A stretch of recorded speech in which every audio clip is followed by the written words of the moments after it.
Budget లో premium luxury villa అందిస్తోంది APR group వారి గోల్డెన్ లీవ్ విల్లాస్. ఇప్పుడే కాల్ చేసి మీ విల్లా బుక్ చేసుకోండి.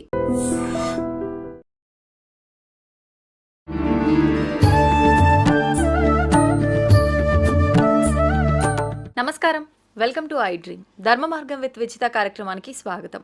అయితే మార్గశిర మాసం ప్రారంభం కాబోతోంది. మార్గశిర మాసం ప్రాముఖ్యత ఏంటి? మనకు మాసాల్లోకెల్లా ముఖ్యమైన మాసాలు 4 మాసాలుగా చెప్తుంటారు. అందులో మార్గశిర మాసం కూడా ఒకటా? అసలు మార్గశిర మాసం ప్రాధాన్యత ఏంటి? ఈ మాసంలో మనం చేయాల్సిన విధి విధానాలేంటో ఇప్పుడు గురుగారితో మాట్లాడి తెలుసుకుందాం. ప్రస్తుతం మనతో పాటు ఉన్నారు డాక్టర్ బ్రహ్మశ్రీ కాకునూరి సూర్యనారాయణమూర్తి గారు. ఇప్పుడు వారితో మాట్లాడి మరిన్ని విషయాలు తెలుసుకుందాం. నమస్కారం అండి.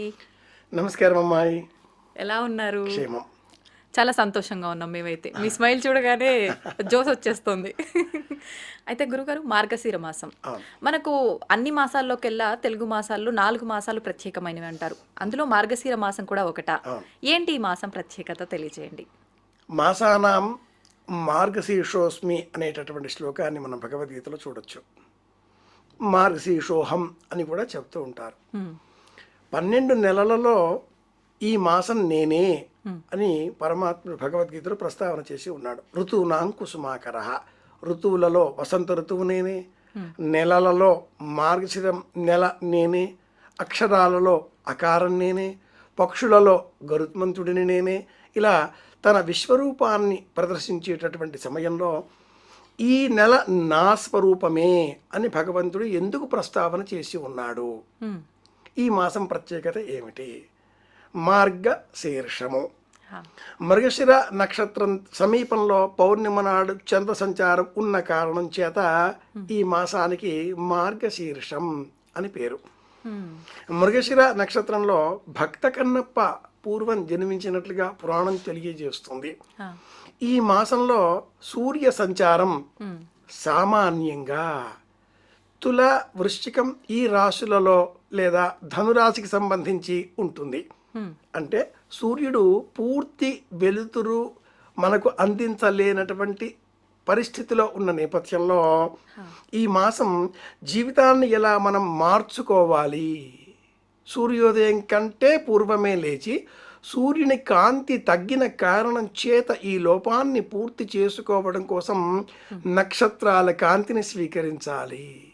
సూర్యోదయం కంటే పూర్వమే స్నానాధికారులు పూర్తి చేసుకోవాలి, భజనలు చెయ్యాలి, పెసరపప్పు, నెయ్యి, బియ్యంతో చేసిన పులగం తినాలి, తిరుప్పావై పాశురాలు అనుసంధానం చేసుకోవాలి. భజనలు చేస్తే ఈ చక్రాలన్నీ కూడా ఉత్తేజితమై ఆరోగ్యంగా మార్చే అవకాశాలు పెరుగుతాయి. దేహానికి కొత్తగా స్వస్థత చేకూరుతుంది. మార్గం తోవ, శీర్షము అగ్రభాగం. ఏ పని చేస్తే ఉన్న చోటు నుంచి ఉన్నత స్థానానికి మన ప్రయాణం కొనసాగుతుందో, శిఖరాగ్రానికి చేరగలుగుతామో అది బోధించేది కనుక ఈ మాసానికి మార్గశీర్షం అని పేరు. భాద్రపదం, ఆశ్వీజం, కార్తీకం, మార్గశీర్షం, పౌష్యం ఈ 5 నెలలలో భాద్రపదంలో గణపతి, ఆశ్వీజంలో దుర్గ, కార్తీకంలో పరమేశ్వరుడు, మార్గశీర్షంలో శ్రీమన్నారాయణమూర్తి, పౌష్యంలో సూర్యనారాయణమూర్తి. ఇలా 5 నెలలలో 5 ఋతువులకు సంబంధించిన రూపాలలో 5 దేవతలను పూజించడం చేత పంచాయతన పూజా విధానం. మార్గశీర్షంలో విష్ణువును పూజించాలి. ఈ మాసంలోనే భగవద్గీత అవతరించిన నేపథ్యంలో ఈ మాసంలో విష్ణువును పూజించాలి. ఇది ప్రత్యేకం. ఇప్పుడు విష్ణుమూర్తి యోగ నిద్రలోంచి మేల్కొనేది కూడా ఈ మాసంలోనేనా? కార్తీక శుద్ధ ఏకాదశితో పూర్తి అవుతుంది. కానీ తదనంతరం ఆ స్వామి కరుణ చేత ఈ మార్గశీర్ష మాసంలో మనకు భగవద్గీత ఉపదేశంగా లభించిన కారణం చేత ఈ మాసంలో భగవద్గీత తప్పనిసరిగా చదవాలి. అయితే గురుగారు, భగవద్గీత అన్నారు కాబట్టి సాధారణంగా ప్రతి ఒక్కరిలో కూడా పెద్దవాళ్ళు అంటే 50-60 పైబడిన వాళ్ళు మాత్రమే భగవద్గీత బుక్ ముందు పెట్టుకోవడము, చదవటము ఇలా చూస్తుంటాం. నిజంగా భగవద్గీత అనేది పెద్దవాళ్ళకు మాత్రమే పరిమితమైన పుస్తకం అంటారా, గ్రంథం అంటారా? ఎంత మాత్రము కాదు. భగవద్గీత ఒక్కటి కాదు. సనాతన భారతీయ పౌరాణిక విజ్ఞానంలో ఇలాంటి గీత పేరుతో ఉండే గ్రంథాలు 21 ఉన్నాయి. రామగీత, లక్ష్మణ గీత, గురుగీత, ఉద్ధవ గీత, గోపికా గీత, వసంత గీత, భిక్షు గీత, శ్రీమద్భాగవతం 12వ స్కంధం. ఇలాంటి గీతల వరుసల జాబితాలో శిఖరాయమానంగా ఉన్న గీత భగవద్గీత. 700 శ్లోకాలతో 18 అధ్యాయాలతో ఈ భగవద్గీత ఏముంది, ఇందులో ఏం చెప్పబడి ఉంది, వృద్ధులే చదవాలా? ఎవరైనా చనిపోతే ఆ ఇంట్లో భగవద్గీత వినిపిస్తున్నారు ఈ రోజుల్లో కనుక ఎవరన్నా పోతే చదివే గ్రంథమా? ఉన్నవాళ్ళు చదవకూడదా? Youngsters, youth చదవకూడదా? ఇలాంటి అపోహలు లోకంలో చాలా వ్యాపించి ఉన్నాయి. నిజానికి భగవద్గీత చదవవలసింది యువత. ప్రతిరోజు చదవవలసిన గ్రంథం భగవద్గీత. అయితే ఇది చదవాలంటే నియమాలు పాటించాలంటే ఏం అక్కర్లేదు, ఎటువంటి నియమాలు అక్కర్లేదు. భగవద్గీతలో ఏ దేవుణ్ణి పూజించమని చెప్పబడలేదు. కొబ్బరికాయలు, అరటిపళ్ళు, అగరత్తులు, నైవేద్యాలు, హారతులు ఇవేవి కూడా భగవద్గీతలో లేవు లేవు లేవు. మరి భగవద్గీతలో ఏమున్నాయి? వ్యక్తిత్వ వికాసం, మనుషుల మధ్య ఉండే తేడాలు, ఎలాంటి ఆహారం తీసుకోవాలి, ఎలాంటి పరిస్థితులలో ఎలా మాట్లాడాలి, ఓటమిని కూడా ఎలా మనం విజయ సోపాన పథంలో ఒక పంక్తిగా మార్చుకోవాలి. ఒకసారి ఓడితే ఆ ఓటమిలో మనం ఒక పాఠం నేర్చుకోవడం ఉంటుంది. ఒకసారి గెలిస్తే మనలో అహం పెరిగి ఒక మెట్టు జారే ప్రమాదం ఉంటుంది. కనుక ప్రతి ఓటమిలో కూడా నేర్చుకోవడం ఎలా అనేది నేర్పేటటువంటి గ్రంథం భగవద్గీత. అసలు నాకు యుద్ధమే వద్దు, వాళ్ళంతా నా బంధువులు, తాతలు, మేనమామలు, చుట్టాలు, పక్కాలు, నకాంక్షే విజయం కృష్ణ నచరాజ్యం సుఖాన్ని చ అని చేతిలో ఉండే ఆ గాంధీవాన్ని నేలపైన పెట్టిన ఆ అర్జునుడికి భగవంతుడైన ఆ కృష్ణ పరమాత్ముడు గీతోపదేశం చేశాడు. ఏమని? కొబ్బరియాలు కొట్టమని చెప్పలా, అరటిపళ్ళు నైవేద్యం పెట్టమని చెప్పలా. ఏం చెప్పాడు? ఆలోచన చెయ్యి, నీ ద్వారా ఈ పని నిర్వహింపబడుతున్నది అని తెలుసుకో, నీ పని నీవు చెయ్యి, నీ పనిని నీవు దైవంగా భావించు. ఆర్తో జిజ్ఞాసురర్థార్థి జ్ఞానీచ. ఈ లోకంలో మనుష్యులు 4 రకాలు. మరొక అధ్యాయంలో మరొక విధంగా ఏం చెబుతాడు అంటే, లోకంలో 4 రకాల మనుషులుగా మనం అందరినీ గమనించినట్లయితే, మంచివాళ్ళు వీళ్ళు 2% కూడా లేరు. మంచివాళ్ళుగా కనిపించే చెడ్డవాళ్ళు వీళ్ళు 90% ఉంటారు. చెడ్డవాళ్ళుగా ఉండేవాళ్ళు చెడ్డవాళ్ళుగానే కనిపిస్తారు, వీళ్ళు 3% ఉంటారు. చేతగాని మంచివాళ్ళు వీళ్ళు లోకంలో ఉంటారు. నువ్వు చేతగాని మంచివాడిగా మిగిలిపోతావా, మంచివాడిగా మారతావా, లేక మంచివాడిగా కనిపిస్తూ లోన దుర్మార్గం నింపుకుంటావా, లేక దుర్మార్గంగా ఉండి దుర్మార్గంగానే ప్రవర్తించి జీవితాన్ని అలాగే అంతం చేసుకుంటావా? 4 రకాలు. ఇది విన్ విన్ అనేటటువంటి కాన్సెప్ట్ని మన ముందు పెడుతుంది. ఈ భగవద్గీతలో ఎక్కడా కూడా కొబ్బరికాయలు, అరటిపళ్ళు లేవండి లేవండి. ఏం చేస్తే జీవితంలో మనం జయం పొందుతామో చెప్పేటటువంటి గ్రంథం ఇది. యుద్ధం చేద్దాం. ఎవరితో? మనలో ఉండేటటువంటి శత్రువుల పైన. కామక్రోధాలు చెబుతూ ఉంటారుగా, ఇవి కావు. వీటికంటే మించిన అతిపెద్ద శత్రువు ఒకటి అందరిలో ఉంటుంది, అది అసూయ. పక్క వాళ్ళకుందా, నేను ఎలా ఈ వస్తువును సొంతం చేసుకోవాలి, పక్క వాళ్ళు మంచి డ్రెస్ కొన్నారా, ఎలా స్వాధీనం చేసుకోవాలి, లేదా వాళ్ళది పాడైపోతే బాగుండు అని మనలో ఉండే కుళ్ళు అసూయ కక్కేయాలి. ఈ స్వభావం మనం నేర్చుకోగలిగితే, నియంత్రించుకోగలిగితే విజయం మనదే. పక్కవాడు ఎలా ఉంటే నాకెందుకు, నా జీవితాన్ని నేను సమర్థవంతంగా చేసుకునే ప్రయత్నం చేస్తాను. భగవద్గీత బోధించే అంశాలు 2. యువత నేర్చుకోవాల్సింది ఈ గ్రంథం నుంచి 2. 1, ఏ పని చేస్తున్నారో ఆ పని మీద మనసు లగ్నం చేయండి. 2, ఏ పని చేసినా సమయాన్ని, సందర్భాన్ని అనుసరించి చెయ్యండి. ఏ పని అయినా కేటాయించిన ఒక సమయం ఉంటుంది, ఆ సమయమే చేయండి. భగవద్గీత 15వ అధ్యాయం పురుషోత్తమ ప్రాప్తి యోగం మరో అద్భుతమైన విషయం చెబుతుంది. ఏంటండి అంటే, ప్రతి వ్యక్తి రోజు ఏదో పనులు చేస్తూ ఉంటాడు. నకర్మణ మనారంభ. ఈనాటి కాలంలో యువత సెల్ ఫోన్ చేతిలో ఉంటే చాలు అలా తిప్పేస్తూ ఉంటారు. వాళ్ళని ఇన్స్టా కావచ్చు, ట్విట్టర్ కావచ్చు, ఫేస్బుక్ కావచ్చు, ఓహో ఆహాలు ఎన్నో ఉండొచ్చు. అలా గంటల తరబడి అది లాక్కుపోతూనే ఉంటుంది. అవును. ఏ పని అయినా చేయకుండా ఎవరు ఉండరు. ఉంటారు. ఇప్పుడు నా మాటలు వింటున్నారు మీరు, అవును. నన్ను చూస్తున్నారు కూడా. చూస్తూ వింటున్నారా, లేక వింటున్నట్టు నటిస్తూ చూస్తూ మళ్ళీ వేరే వేరే వెళ్ళిపోతున్నారా? మీకే తెలుసు. ఏ పని చేసినా 4 దశలు. ఒకటి, ఇప్పుడేం పని చేయాలి? ఈ పని ఈరోజే చేయాలా, రేపు చేయొచ్చా? ఈ పని రేపు చేయొచ్చా, ఎప్పుడైనా చేయొచ్చా? ఈ పని చేయకపోతే పర్వాలేదా? ప్రతి పనికి ఇలా 4 దశలు ఉంటాయి.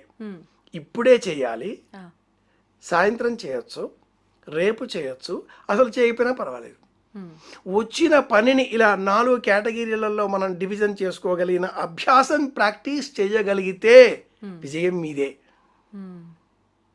మొదటిది ఆచరిస్తే ఇంకా ఉత్తమమేమో కదా గురుగారు. అంతేగా, ప్రతి పనిని ఇప్పుడే చేస్తాను అంటే చేయవలసిన పనుల జాబితా పెరిగిపోతూ ఉంటుంది.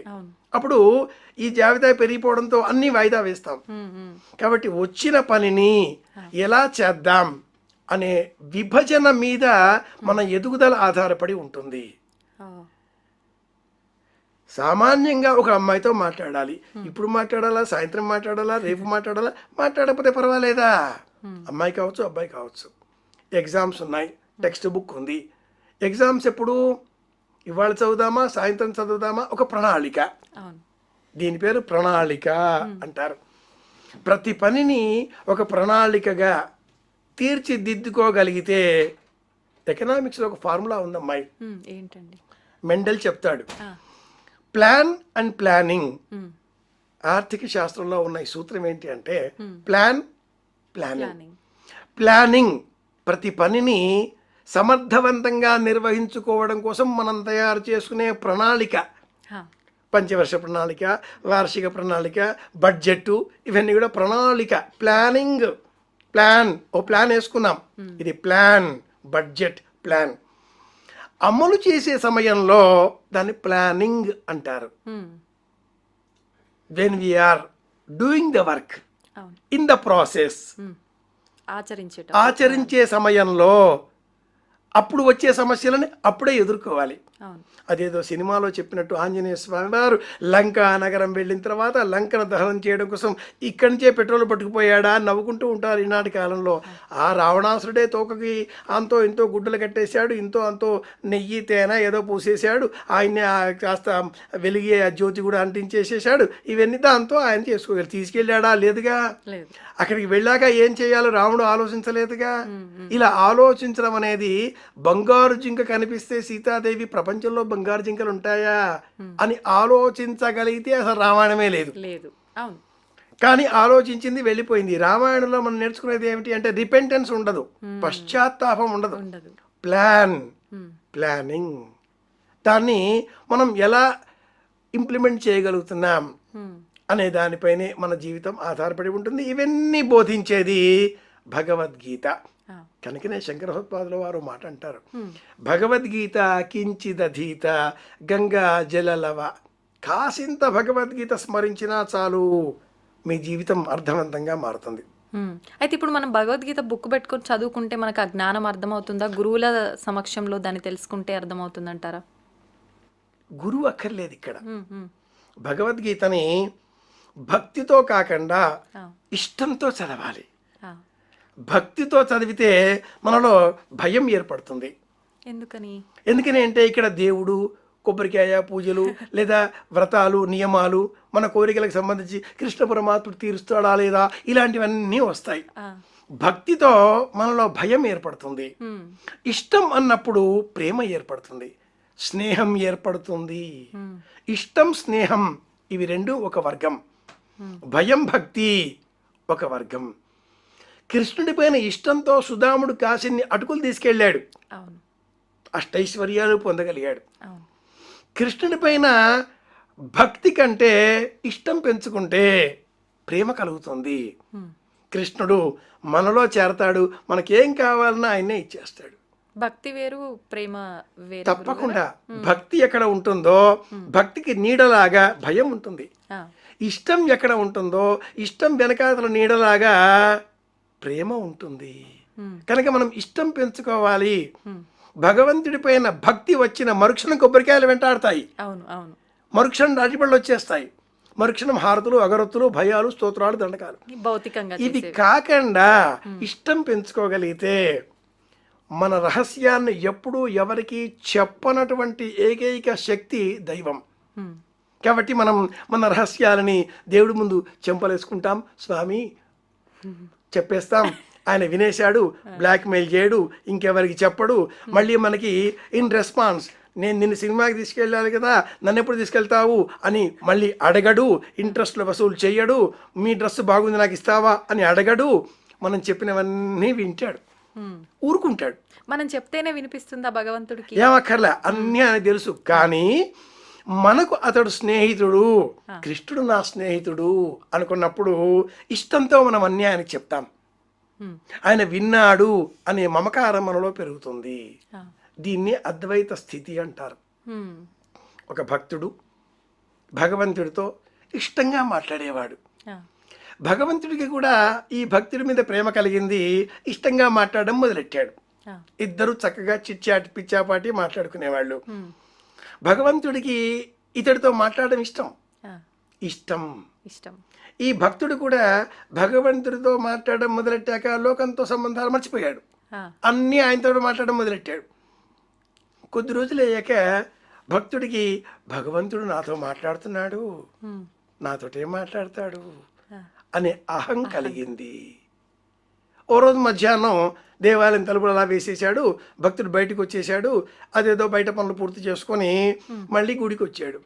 తలుపు కొట్టాడు, తలుపులు తెరుచుకోలేదు. పైగా లోపల నుంచి ఎవరు అనే మాట వచ్చింది. ఎవరిది? భగవంతుడే. నేనే అన్నాడు ఈ భక్తుడు. తలుపులు తెరుచుకోలేదు. కాసేపు అయ్యాక భక్తుడికి మళ్ళీ జ్ఞానోదయం అయింది. నేనేమిటి అహంకారం కాకపోతే? మళ్ళీ తలుపు కొట్టాడు. అదే ప్రశ్న, ఎవరు? సమాధానం మారింది, నువ్వే స్వామి అని. తలుపులు తెరుచుకున్నాయి. భగవంతుడికి భక్తుడికి ఏకత్వ భావం బోధించేది భగవద్గీత. అందుకే దీన్ని భగవద్గీత యోగశాస్త్రే కృష్ణార్జున సంవాదే అన్నారు. ఇందులో ఉండే 18 అధ్యాయాలలో కూడా ప్రతి అధ్యాయానికి యోగము యోగము యోగము అన్న పేరుంది. భక్తి యోగము, జ్ఞాన యోగము, సన్యాస యోగము, మోక్ష సన్యాస యోగము, పురుషోత్తమ ప్రాప్తి యోగము, కర్మ సన్యాస యోగము, అక్షర పరబ్రహ్మ యోగము. ఎందుకు ఈ యోగం అన్న పేరు? గుణత్రయ విభాగ యోగము 17. ఎందుకు పెట్టారు ఇలాగా యోగము? యుగ్మము అంటే రెండు కానిది ఒకటి అయ్యేది యోగము. ఏదో యోగం రాసి పెట్టి ఉంది అనుకుంటారుగా, ఆ యోగం ఒకటి కావడం. అక్కడ ఏముంది? ఇష్టం, ప్రేమ. ఎక్కడైతే భక్తి ఉంటుందో అక్కడ భయం వచ్చి చేరుతుంది. అక్కడ మన కోరికలు వచ్చేస్తాయి. నాకు ఇది కావాలి, నాకు అది కావాలి, భగవంతులు కావాలి, కార్లు కావాలి, విమానాలు కావాలి, విదేశాలు వెళ్ళాలి, కోరికలు పెరుగుతూ ఉంటాయి. ఏ కోరిక ఆఖరలేదు, ఆనందం ఉంటే చాలు. అక్కడ ఇష్టం ఉంటుంది. కృష్ణుడి పైన మనం పెంచుకోవాల్సింది ఇష్టం. అది కూడా మార్గశిర మాసం మరింత ప్రత్యేకం. ఓకే, అయితే ఇప్పుడు కృష్ణుడు అర్జునికి బోధించాడు మనకు ఈ గ్రంథం గురించి. అర్జునికి తప్ప మిగతా ఎవరికి అర్హత లేదంటారా? ఎందుకు ప్రత్యేకించి అర్జునికి బోధించాల్సి వచ్చింది? అర్జునుడు ప్రతీక. మహాభారతం, భీష్మ పర్వం, యుద్ధరంగం, విశేషమైన సైన్యం, 18 అక్షౌహిణుల సైన్యం. ఆ మధ్యలో ఒకవైపున 11 అక్షౌహిణుల సైన్యంతో యుద్ధం చెయ్యాలి ఈ అర్జునాదులు. అటువైపు ఎవరున్నారు? మరణమే లేనటువంటి భీష్ముడు, మరణమే ఇచ్ఛామరణం ఉన్నటువంటి ద్రోణుడు, మరణమే లేనటువంటి కృపాచార్యుడు, అలాగే సహజ కవచ కుండలములు కలిగినటువంటి కర్ణుడు, అసలు మరణమే లేనటువంటి మణి శిరస్సున ఉన్నటువంటి అశ్వత్థామ. 5 మహావీరులు మరణం లేనటువంటి వాళ్ళు ఆ వైపున ఉండి 11 అక్షౌహిణుల ట్రైన్డ్ వారియర్స్, సోల్జర్స్, 11 అక్షౌహిణుల మహాసైన్యం. ఇటువైపు ధర్మరాజు వైపు 7 అక్షౌహిణులు, అది కూడా అన్ట్రైన్డ్. 11 అక్షౌహిణులు అంటే ఎంతమంది ఉంటారు? ఒక్కొక్క అక్షౌహిణుడు సుమారుగా 1,08,000 పైచిలకు కాల్బలం. 70,000 రథాలు, 40,000 ఏనుగులు, గుర్రాలు, 11,000 ఏనుగలు, ఇది ఒక లెక్క ఉంది. పత్తి అనే ఆ క్రమంలో అక్షౌహిణి ఒక సంఖ్యామానం. ఇందులో ఉజ్జాయింపుగా ఒక 25-26 లక్షల సైన్యం అక్కడ మోహరింపబడి ఉంది. అంత మధ్యలో యుద్ధం చెయ్యాలి. అలాంటి బలహీన క్షణంలో నేను ఇంక యుద్ధం చేయలేను అనగా మనలో కూడా ఒక బలహీనత ఉంటుంది. సందర్భం రాగానే అప్పటిదాకా నేను ఇది చేస్తాను అది చేస్తాను అంటూ కత్తి సాము కర్ర సాము చేసిన వాళ్ళు ఆ క్షణంలో కింద పెట్టేసి నా వల్ల కాదులే అని వణికిపోతారు. అవునండి. అలాంటి బలహీన క్షణాలు మన మనస్సులో రాకుండా యుద్ధం చేద్దాం, గెలిస్తే విజయమే లేదా వీరస్వర్గం. ఏముంది బతికి ప్రయోజనం? మన శరీరాన్ని ధరించిన తర్వాత ఈ శరీరంతో మనం చేసే ప్రతి పని వెనుక ఒక ప్రయోజనం ఉండాలి. ఆ ప్రయోజనం డబ్బు సంపాదించడం, పెళ్ళాం పిల్లలు, ఇల్లు, కారు ఎవడైనా చేసేదే. మనది అనే ఒక ప్రత్యేకత ఉండాలి. ఎగ్జిస్టెన్స్ అంటారు దాన్నే, ఐడెంటిటీ క్రైసిస్ అంటారు దాన్నే. And old man in the sea అనే ఇంగ్లీష్ నవలలో రిచర్డ్ హెమింగ్వే చెప్తాడు, ప్రతి మనిషి పుట్టుకకు ఒక కారణం ఎలా ఉంటుందో ఒక ప్రయోజనం కూడా అలా ఉంటుంది. ఆ ప్రయోజనం సాధించాలి, యుద్ధం చేయాలి. గెలిచావా నీవు హీరో, గెలవలేదా వీరమరణం లేదా లెసన్ నేర్చుకుంటావు. ఇది ఆ భగవద్గీత అర్జునుడికే ఎందుకు బోధించాడంటే ఆ క్షణంలో అర్జునుడు బలహీనమైన మనస్సులో ఉన్నాడు. అలాంటి అర్జునుడు యుద్ధం చేసిన తర్వాత విజయం సాధించిన తర్వాత మళ్ళీ చివరలో మరొక్కసారి ఎప్పుడో కృష్ణుడు కనిపించగానే అప్పుడేదో చెప్పావు, నేనేమో చేశాను, మర్చిపోయాను, నాకు మళ్ళీ చెబుతావా అని అనుశాసనిక పర్వంలో కృష్ణ పరమాత్ముడిని అర్జునుడు మళ్ళీ అడిగితే ఆ కృష్ణుడు నవ్వేసి ఓసారి చెప్పా అంతే, విని నేర్చుకునేది కాదు ఇది, రోజు ఆచరించేది, ఆచరణలో పెట్టేది. నీవు ఆచరణలో పెట్టలేదు, అది నీ తప్పు అన్నాడు భగవంతుడు అనుశాసనిక పర్వంలో. మనందరికీ ప్రతీకగా అర్జునుడికి బోధించాడు. మనమందరం కూడా అర్జునుడి వలె ఎక్కడైతే మన మనసులో దుఃఖం కలుగుతుందో, బాధ కలుగుతుందో, పిరికితనం ప్రవేశిస్తుందో, భయం ప్రవేశిస్తుందో, భక్తి భయం ప్రవేశిస్తుందో, ఆ భయం రాగానే భక్తి వైపు వెళ్లకుండా ప్రేమ వైపు మరలితే విజయం మనదే. ఆ ప్రేమ వైపు మరల్చే మార్గం పార్థాయ ప్రతిబోధితాం భగవత నారాయణేన స్వయం వ్యాసేన గ్రథితాం పురాణమునినాం. ఇది భగవద్గీత, ఇది మూల గ్రంథం. అయితే గురువు గారు మీరు చెప్పారు బాగానే ఉంది, మనం బాధలో ఉన్నప్పుడు ఖచ్చితంగా మనం ఒక మార్గాన్ని ఎంచుకోవాలి, అది ప్రేమ మార్గం. చెప్పడం ఈజీనే అండి, కానీ ఆచరించేసరికి వచ్చేసరికి ఉంటుంది. అసలు ఫోకస్ అటువైపు వెళ్ళలేకపోతూ ఉంటాము. రకరకాలుగా ఇంకా నెగిటివ్ వైపు తీసుకెళ్లే రకంగా ఉంటాయి ఆలోచనలు. మరి మనకు అక్కడ ఏకాగ్రత కరెక్ట్గా అటువైపు మంచి మార్గంలోకి వెళ్ళాలంటే ఏం చేయాలి? భగవద్గీతలో ఏముంది దీని గురించి? శ్రీకృష్ణ శరణం మమ ఒకే మంత్రం. ఈ భగవద్గీత మనకి ఏం చెబుతుంది అంటే సర్వధర్మాన్ పరిత్యజ్య, అన్ని ధర్మాలు విడిచిపెట్టి నన్ను శరణు వేడితే నేను చూసుకుంటానయ్యా. యోగక్షేమం వహామ్యహం, అదేదో కంపెనీ కింద లోగో మనం చూస్తూ ఉంటాం, ఆ లోగో భగవద్గీతలోనిదే. ప్రస్థానత్రయంలో ఉపనిషత్తులు, బ్రహ్మసూత్రాలు, భగవద్గీత అనగానే ఉపనిషత్తులు అధ్యయనం చేయడం కష్టం. శిక్షాం వ్యాక్ష్యాస్యామ వర్ణస్వర మాత్రాబలం సామసంతాన ఇత్యుక్త శీక్షాధ్యాయ. ఉపనిషత్తులు చదవాలి అంటే గురువు కావాలి, వేదం అర్థం తెలియాలి, భాష్యాలు చూడాలి, కష్టం. బ్రహ్మసూత్రాలు చదవాలా, అవి కూడా చాలా కష్టంగా ఉంటాయి. అథాతో బ్రహ్మ జిజ్ఞాస, అథాతో ధర్మ జిజ్ఞాస, అథాత సామయాచారికాన్ ధర్మానో వ్యాక్ష్యాస్యామ, ఇది కష్టమే. అలాంటప్పుడు సులభంగా ఏమిటి? భగవద్గీత సింపుల్. రోజు 2 శ్లోకాలు చదివితే 700 శ్లోకాల భగవద్గీత ఒక సంవత్సర కాలంలో మనం స్వాధీనం చేసుకోగలుగుతాం. ఇది ప్రయోజనం. అయితే గురుగారు, ఇప్పుడు ప్రస్తుత కాలంలో ప్రతి ఒక్కరికి కూడా కావాల్సింది ఓర్పు. పని ఒత్తిడి ఎక్కువైపోగానే స్ట్రెస్ ఎక్కువైపోతుంది, దానివల్ల మన సహనాన్ని మనం కోల్పోతూ ఉంటాము. నిజంగా ఓర్పు సహనంపై భగవద్గీతలో కృష్ణుడు చాలా మంచి మాటలు చెప్పారని అంటుంటారు. ఏం చెప్పారు? చిన్న కథతో సమాధానం ఇస్తా. అలాగే. పూర్వం శంభాజీ మహారాజు కుమారుడు, మనమంతా శివాజీ మహారాజు అని సంబోధించే మహావీరుడు. ఆ శివాజీ వాళ్ళ ఇంటిలో తల్లి జీజాబాయి, గురువు రామదాసు వారిరువురు కలిసి భగవద్గీత పారాయణం ఏర్పాటు చేశారు.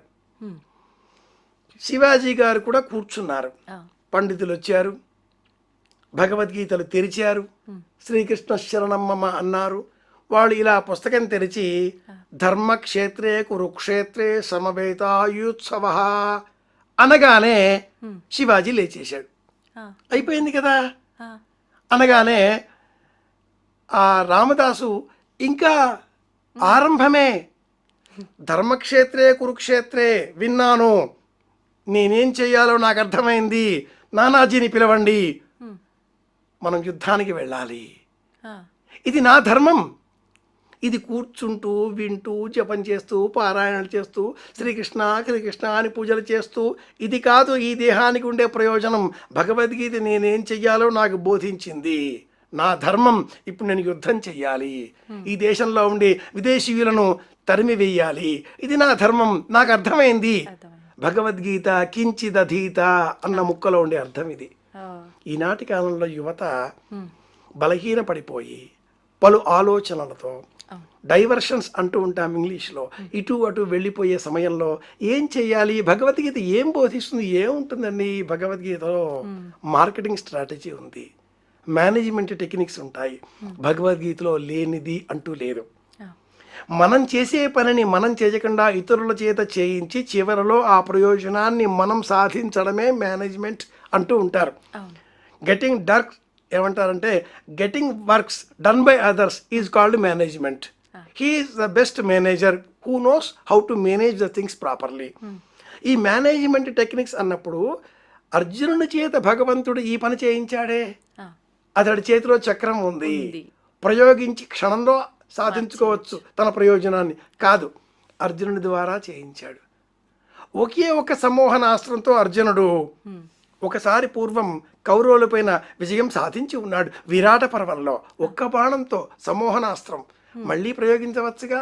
కాదు, ఇక్కడ 18 రోజుల యుద్ధము జరగాలి. ఇక్కడ ఒక పద్ధతి ప్రకారంగా భీష్ముడు, ద్రోణుడు, కర్ణుడు, శల్యుడు, అశ్వత్థామ అందరినీ తొలగించేసే ఆలోచన. ఇలాంటి స్ట్రాటజీ, ఎంత మేనేజ్మెంట్ టెక్నిక్స్ తెలిసి ఉండకపోతే నలుగురు యోధులైన తమ్ముడు తనతో కలుపుకొని 5గురికి ఒకే భార్య, తండ్రి లేని పరిస్థితి, తల్లి బలహీనమైన మనస్సు కలది, శత్రువులందరూ కూడా బలమైన వారు. ఇలాంటి నేపథ్యంలో అజాత శత్రువు అన్న పేరిట జూదం ఆడడం వ్యసనంగా ఉన్నప్పటికీ ధర్మరాజు అన్న పేరు ఎలా పొందగలిగాడు? మేనేజ్మెంట్ తెలుసు కాబట్టి, భగవద్గీత తెలుసు కాబట్టి. కనుకనే భగవంతుడు ధర్మరాజుకు భగవద్గీత బోధించలేదు, అర్జునుడికి బోధించాడు, పాండవ మధ్యముడికి పార్థుడికి బోధించాడు. ఈనాటి యువత బలహీనమైన మనస్సు కలిగిన నేపథ్యంలో పూజలు చేయడం కాస్త పక్కన పెట్టి, జపాలు చేయడం కాస్త పక్కన పెట్టి, చేతిలో సెల్ ఫోన్ సంతోషం, చరవాణి చూడండి, ఆ చూసేదేదో భగవద్గీత చూడండి, ఆ చూసేదేదో మహాభారతం చూడండి, ఆ చూసేదేదో మహాభారతం మీద వీళ్ళు వాళ్ళు చెప్పిన మాటలు కాకుండా మూల వ్యాస భారతం చూడండి. భారతం మీద వచ్చే వ్యాఖ్యానాలు కాకుండా మూల భారతం, మూల శ్లోకం, మూల గ్రంథం, మూల భగవద్గీత, మనదైన వెర్షన్ ఒకటి మనకు వస్తుంది. ఏ యుద్ధంలో మనం గెలవాలి అన్నా మనది అనేటటువంటి ఒక పంథ, ఒక మార్కెటింగ్ స్ట్రాటజీ, ఒక టెక్నిక్, మన వ్యూ, మన ఆలోచన, మన స్టైల్ అది ఉండాలి. స్వంత స్టైల్ లేకపోతే ఇమిటేషన్స్తో ఇతరులను మనం అనుకరించితే కొంతకాలం మాత్రమే సక్సెస్. మనది అనే స్టైల్ మనకుంటే విజయం మనదే. ఆ మనది అనేటటువంటి వ్యక్తిత్వ వికాసం నిలబెట్టుకోవడం కోసం, ఆత్మవిశ్వాసం పెంచుకోవడం కోసం నేటి యువత తప్పనిసరిగా భగవద్గీతను అధ్యయనం చెయ్యాలి. చేయటమే కాదు, ఆచరణలో పెట్టాలి. మరే అంతే కదండి. అంతేగా. అయితే భగవద్గీతలో కర్మ కర్మ గురించి ఏం చెప్పబడింది? మనం ప్రతినిత్యం ఎన్నో కర్మలు చేస్తుంటాము. ఈ కర్మలను బట్టే మన పునర్జన్మ కూడా ఉంటుంది అంటుంటారు. ఇప్పుడు అనుభవించేవి కూడా గత జన్మ కర్మలను బట్టి అనుభవిస్తున్నామంటారు. అసలు నిజంగా దీని అంతటి గురించి భగవద్గీతలో శ్రీకృష్ణుడు ఏం చెప్పాడు? కర్మ సన్యాస యోగం, కర్మయోగం, 2 యోగాలు విడివిడిగా ఉన్నాయి.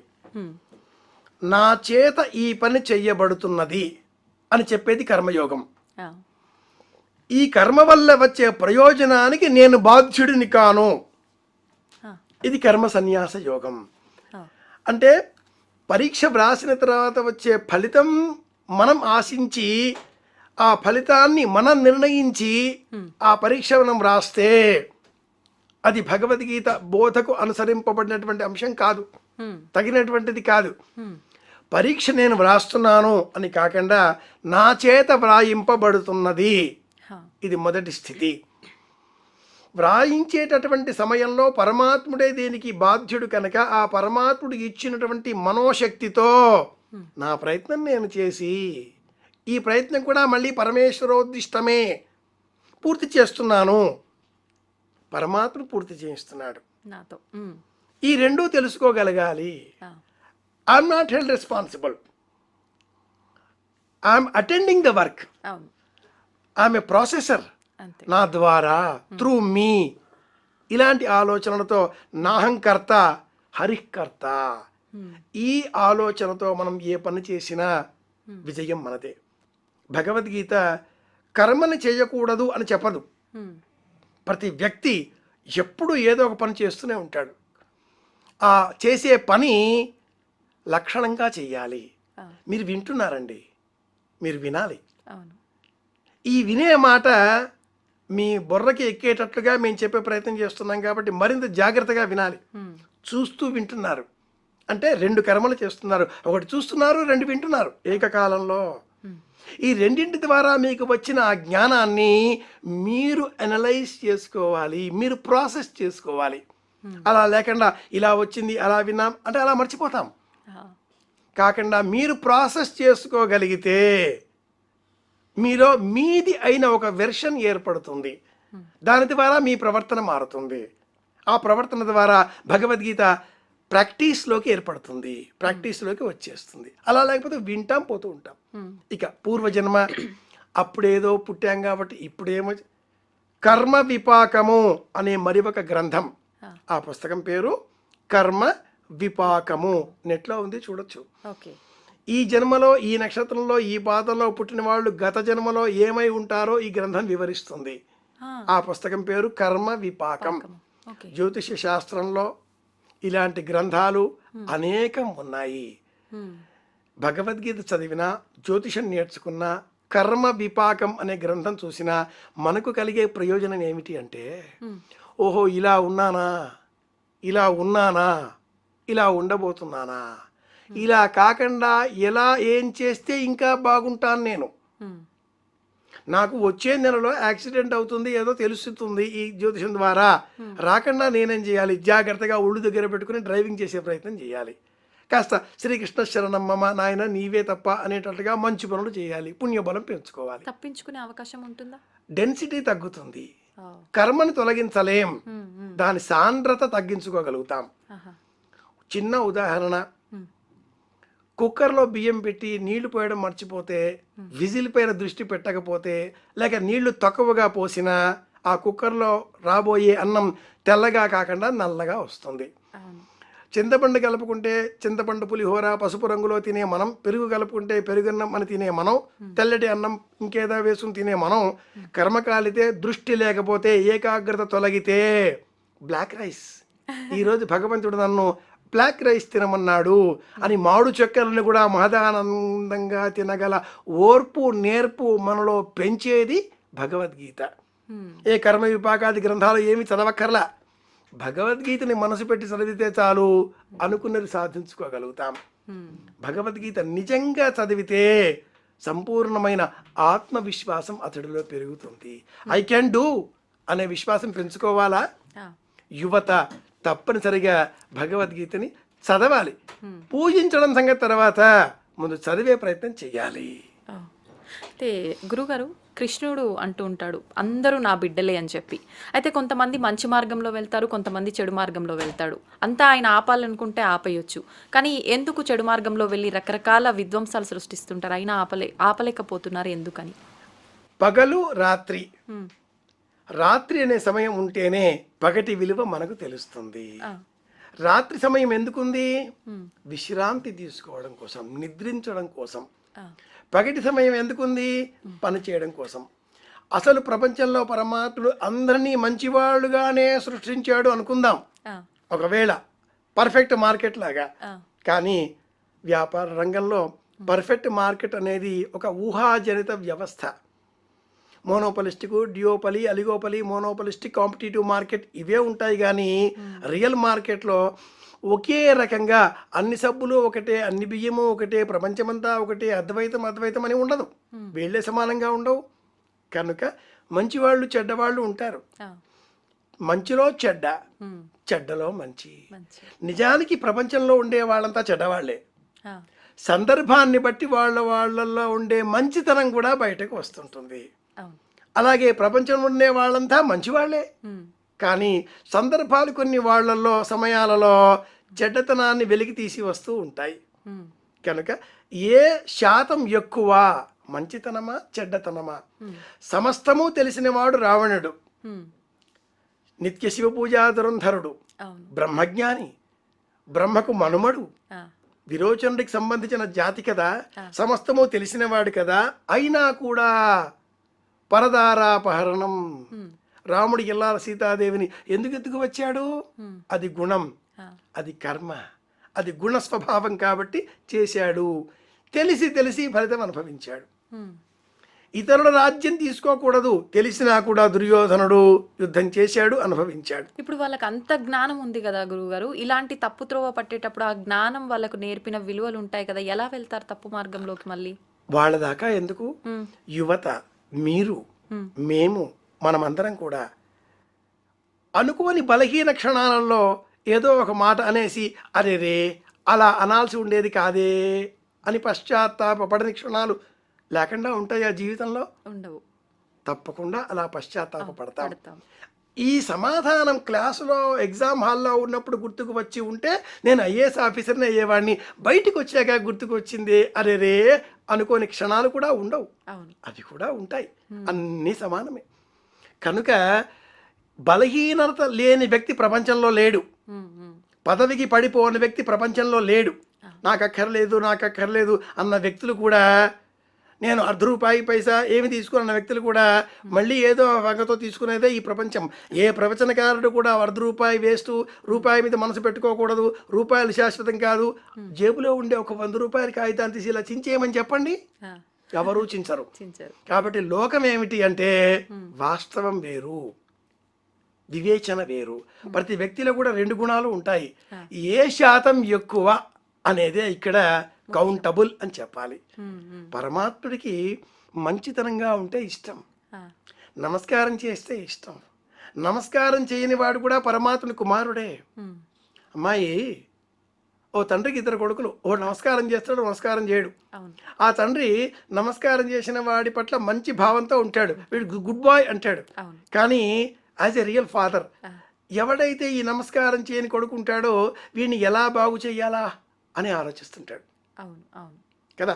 చిన్న ఉదాహరణ చెప్తాను. ఉమ్, గజేంద్ర మోక్షంలో మొసలి తన ఇంట్లో తానుంది. ఉమ్, ఈ ఏనుగు వచ్చింది, ఆ మడుగులో కాలు పెట్టింది, మడుగంతా విధ్వంసం చేసింది. ఉమ్, ఆ సరస్సు మొసలిది. ఆ, తన ఇంట్లో తాను ఉంది. ప్రశాంతంగా ఉన్న మొసలి దగ్గరికి ఈ ఏనుగు వచ్చి ఆ ఇంటిని విధ్వంసం చేస్తే కాపాడుకోవడం కోసం మొసలి ఏనుగు కాలు పట్టుకుంది. ఉమ్, మరి ఇప్పుడు దోషం చేసింది మొసలి లేక ఏనుగు? ఎవరు? పరమాత్ముడు దిగి వచ్చి మొసలిని ఖండించి ఏనుగుని రక్షించాడని చెప్పడంలో అర్థం ఏమిటి? ఆ, ఎందుకు ఇలా చెప్తున్నాయి మన పురాణాలన్నీ కూడా? అంటే నీకు తప్పు జరిగినా అంటే ఒక తపస్సులో, ఒక దీక్షలో ఉన్న మొసలిని అంతం చేసి ఆ మొసలికి మరుక్షణమే కైవల్యాన్ని ప్రసాదించాడు పరమాత్ముడు. ఉమ్, ఏనుగును విడుదల చేసి పూర్వజన్మ స్మృతి కలిగించాడు ఈ పరమాత్ముడు. ఓ పూర్వజన్మ స్మృతి ఏనుగుకున్నది. ఆహా హుహు అనే గంధర్వుడు శాపవశాత్తు మొసలిగా ఉన్నాడు. లేదు, ఆ, నిరంతరం రామ రామ రామ రామ అన్న రామదాసుకు కనిపించకుండా ఆ పరమాత్ముడు తానీషాకు కనిపించాడే. అవును. పరమాత్ముడి లీలలు ఇలా ఉంటాయి. ఉమ్, ఇద్దరూ కుమారులే. నమస్కరించని కుమారుడిని హింసించి శిక్షించి ఎలా మన వైపుగా మార్చుకోవాలా అన్న ప్రయత్నం చేస్తాడు పరమాత్ముడు. ఉమ్, ఈ అన్నింటికీ మూలం జ్ఞానం అనుకుంటే ఆ జ్ఞానాన్ని మనలో పెంచేది, అజ్ఞానాన్ని తొలగించేది భగవద్గీత. భగవద్గీత అధ్యయనం చెయ్యాలి. ఓకే. అయితే గురువుగారు డబ్బు అన్నారు కదా, నాకు ఒక క్వశ్చన్ ఏంటంటే, ఇప్పుడు డబ్బు లేనిది ఏది కొనలేం. ప్రస్తుత సమాజంలో సంతోషం ఉండాలి, డబ్బు ఉండాలి, కానీ డబ్బుతో సంతోషాన్ని కొనలేము. అలా అని డబ్బు అవసరం లేదా అంటే కాదు. నిజంగా అసలు ఈ డబ్బు విషయంలో చాలామంది రకరకాల దుర్మార్గాలు, అధర్మ మార్గంలో డబ్బు సంపాదించడము. కొంతమందిలో ఏముంటుంది అని అంటే, వాళ్ళు ఎంత అధర్మంగా సంపాదించినా కూడా వాళ్ళే బాగున్నారు, మేమెంత మంచిగా నిజాయితీగా ఉన్నా కూడా మాకు ఎదుగుదల లేదు, మేమే ఇబ్బందులు పడుతున్నాము అని అంటుంటారు. దాని గురించి ఏం చెప్తారు? డబ్బు భౌతికమైన అవసరాలను తీరుస్తుంది. సంతోషం, సుఖం, ఆనందం అనేవి మూడు. ఈ మూడింటిని నిజంగా వరసలుగా పేరిస్తే సుఖం, సంతోషం, ఆనందం ఇది నిజమైన వరస. డబ్బు ద్వారా శరీరానికి మనం కల్పించేటటువంటి సౌకర్యాలు సుఖాన్ని కలిగిస్తాయి. అవును. తర్వాత స్థితి, ఈ సుఖం పొందేటటువంటి మానసిక స్థితి సంతోషం. ఈ రెండూ కాకుండా ఆత్మకు సంబంధించిన అంశం ఆనందం. నీతిగా, ఒక నిజాయితీగా తన జీతంతో తాను బతికే వ్యక్తికి ఆనందం ఉంటుంది. నీతి తప్పి అన్యాయ మార్గాల ద్వారా డబ్బు సంపాదించిన వ్యక్తికి సుఖం ఉంటుంది. సుఖం ద్వారా కారులో వెళ్ళొచ్చు, విమానాలు కొనుక్కోవచ్చు, ప్రపంచ పర్యటన చేసి రావచ్చు. మన వద్ద ఉండే డబ్బుతో ప్రపంచంలో ఓ దేశాన్ని కూడా కొనవచ్చు, కానీ కాసింత ఆక్సిజన్ కూడా కనుక్కోలేక వ్యక్తి చనిపోయాడు అని ఆ మధ్యన ఎవరో చెప్తారు. ఉదాహరణలు బాగానే ఉంటాయి, వింటూ ఉంటాయి. ఇవన్నీ కూడా భగవద్గీత ద్వారా వచ్చే జ్ఞానాలే. సుఖం శరీరానికి డబ్బు అందించేది, మనస్సు సంకల్పం చేసేది సంతోషం. ఈ రెండూ కాకుండా ఆత్మ సంతృప్తి, ఇది నీతి నిజాయితీల ద్వారా మాత్రమే వస్తుంది. కానీ ప్రస్తుత కాలంలో ఇందాక మీరన్న ఏదైతే సుఖం ఉందో, కార్లు బంగ్లాలు తిరగటం, ఇదే ఆనందం అనుకుంటున్నారు. ఇది ఆనందం అని అనుకుంటున్నారు. ఈ కారణంతో డబ్బు ద్వారా వచ్చే సుఖం ద్వారా వచ్చే రోగాలు కూడా అనుభవిస్తున్నారు. అవును. వాళ్ళ మనసులో ఏముందో ప్రపంచానికి తెలియజెప్పలేనటువంటి పరిస్థితిలో ఉన్నారు. నిర్భయంగా నిద్రించలేరు, నిర్భీతిగా జీవించలేరు. అవును. డబ్బు పెరిగే కొద్దీ భయం పెరుగుతుంది, భయంతో భక్తి వస్తుంది. డబ్బు లేదు, ఇష్టంతో బతుకుతారు. కుటుంబం పట్ల, కుటుంబంలో ఉండే సభ్యుల పట్ల ఇష్టం పెరిగితే ప్రేమలు పెరుగుతాయి. ఈ కుటుంబంలో ఉండే సభ్యులకు వాళ్ళకు సంబంధించిన కోరికలు, అవసరాలు, అవకాశాలు, డబ్బుతో వచ్చేవి సుఖాలు మనం అందించగలిగితే ఇక్కడ సుఖాలు ఏర్పడతాయి, ఇక్కడ ఆనందాలు ఉండవు. కంఫర్టబుల్ లైఫ్ లీడ్ చేయగలుగుతారు, ఆనందాలు ఉండవు. విదేశంలో ఉన్న కుమారుడు రోజుకి 1,00,000 సంపాదిస్తూ ఫ్లైట్లలో తిరుగుతూ, మనం హాస్పిటల్లో ఉన్నామంటే ఎన్నో కొన్నో డాలర్లు అకౌంట్లో వేసి వీడియో కాల్ ద్వారా నాన్న బాగున్నావా, I spoke to doctor already అంటే అది ఆనందం కలుగుతుందా? లేక కుమారుడు ఇక్కడే మన ఇంట్లోనే మనతో పాటే ఉండే నెలకు 30,000-50,000 సంపాదిస్తూ రాత్రి మనతో పాటే పక్కనే కూర్చుని 2 చపాతీలు చెరో చపాతీ తింటూ మనం దగ్గితే ఏమైంది నాన్న హాస్పిటల్ పోదామా అనే కుమారుడు ఆనందాన్ని ఇస్తాడా? ఆ కుమారుడికి కూడా విదేశాలలో ఉండి ఎంత సంపాదించినా, ఎంత ఆనందంగా ఉన్నాను అని అనుకుంటున్నా కూడా అది ఆనందం అవుతుందా? శరీరానికి అందించేటటువంటి సుఖాలు మాత్రమే పొందగలుగుతాడు. చరవాణి ద్వారా, వీడియో కాల్ ద్వారా తండ్రిని చూచి అయ్యో అనుకుని బాధపడేటటువంటి సమయంలో ఆనందం ఉండదు, దుఃఖమే ఉంటుంది. అందుకే పూర్వకాలంలో కష్టమో సుఖమో కలో గంజో కలిపి తాగుదాం, కలిసే ఉందాం, ఎక్కడ పోతావు నువ్వు అనేవాళ్ళు. ఇప్పుడు డబ్బు ఆశతో, సుఖాలపైన వ్యామోహంతో, భౌతిక అవకాశాలు అందించేటటువంటి కోరికలపైన మక్కువతో రెక్కలున్నాయి కదా అని ఎగిరిపోయి రెక్కలు విరిగిపోయి కాలిపోయి నేలన పడుతున్న యువతకు సంపాదించండి, ఉన్న చోటే సంపాదించే ప్రయత్నం చేయండి.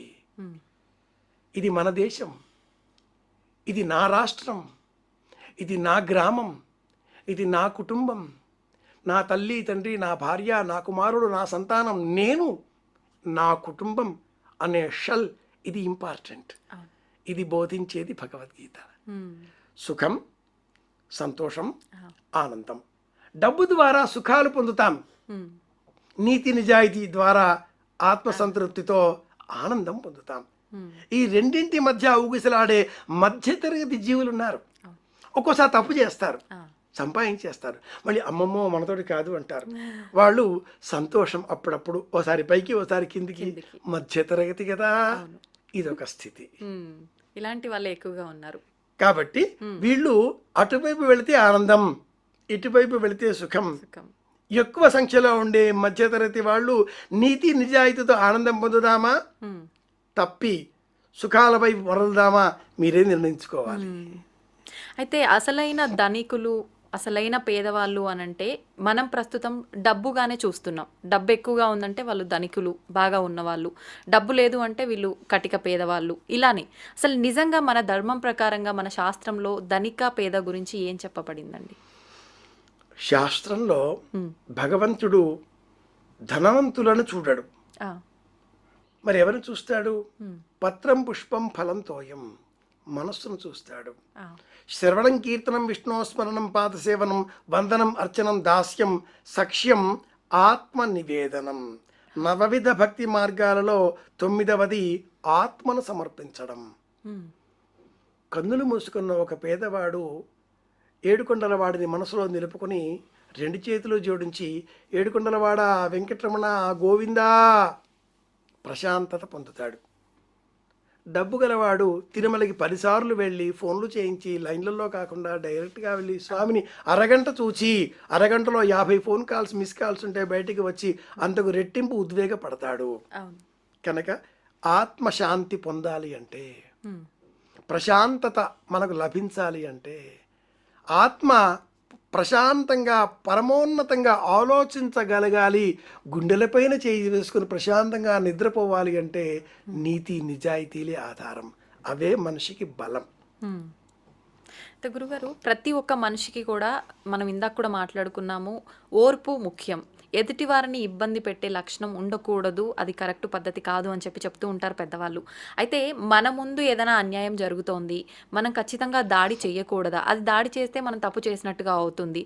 లేదు, నాపైకే ఏదైనా ఎదురు తిరగడం జరిగింది, ఎవరో వాళ్ళు చేసేది తప్పే, అయినా కూడా నేను నిజంగా అంతే శాంతితో ఓర్పుతో ఉండాలా? వాళ్ళపైన నేను అసలు ఏమి రియాక్ట్ అవ్వకూడదా? అది తప్పుగా భావించవచ్చా? ఒకవేళ సన్యాసి పాము కథ చెప్తారు ఈ విషయంలో. ఒక పాము గ్రామం చివరలో వచ్చిపోయేవారిని కాటు వేసేది. ఆ మార్గంలో ఒకనాడు ఒక సన్యాసి వచ్చి కాటు వేయకూడదు అని చెప్పగా ఆ పాము సరే అన్నది. తదుపరి వచ్చిన ఎవరో పిల్లవాళ్ళు ఆ పాము బుసకొట్టకపోవడంతో కాటు వేయకపోవడంతో రాళ్లతో కొట్టి హింసించారు. సాయంత్రం సన్యాసి తిరిగి వస్తూ గాయాల బారిన పడిన ఆ పామును చూచి అయ్యయ్యో అన్నాడు.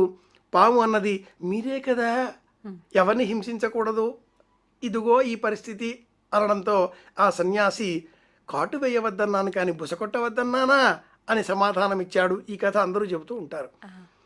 మార్గశీర్ష మాసంలో భగవద్గీత ద్వారా తెలుసుకోవాల్సిన కథ మరి ఒకటి ఉంది.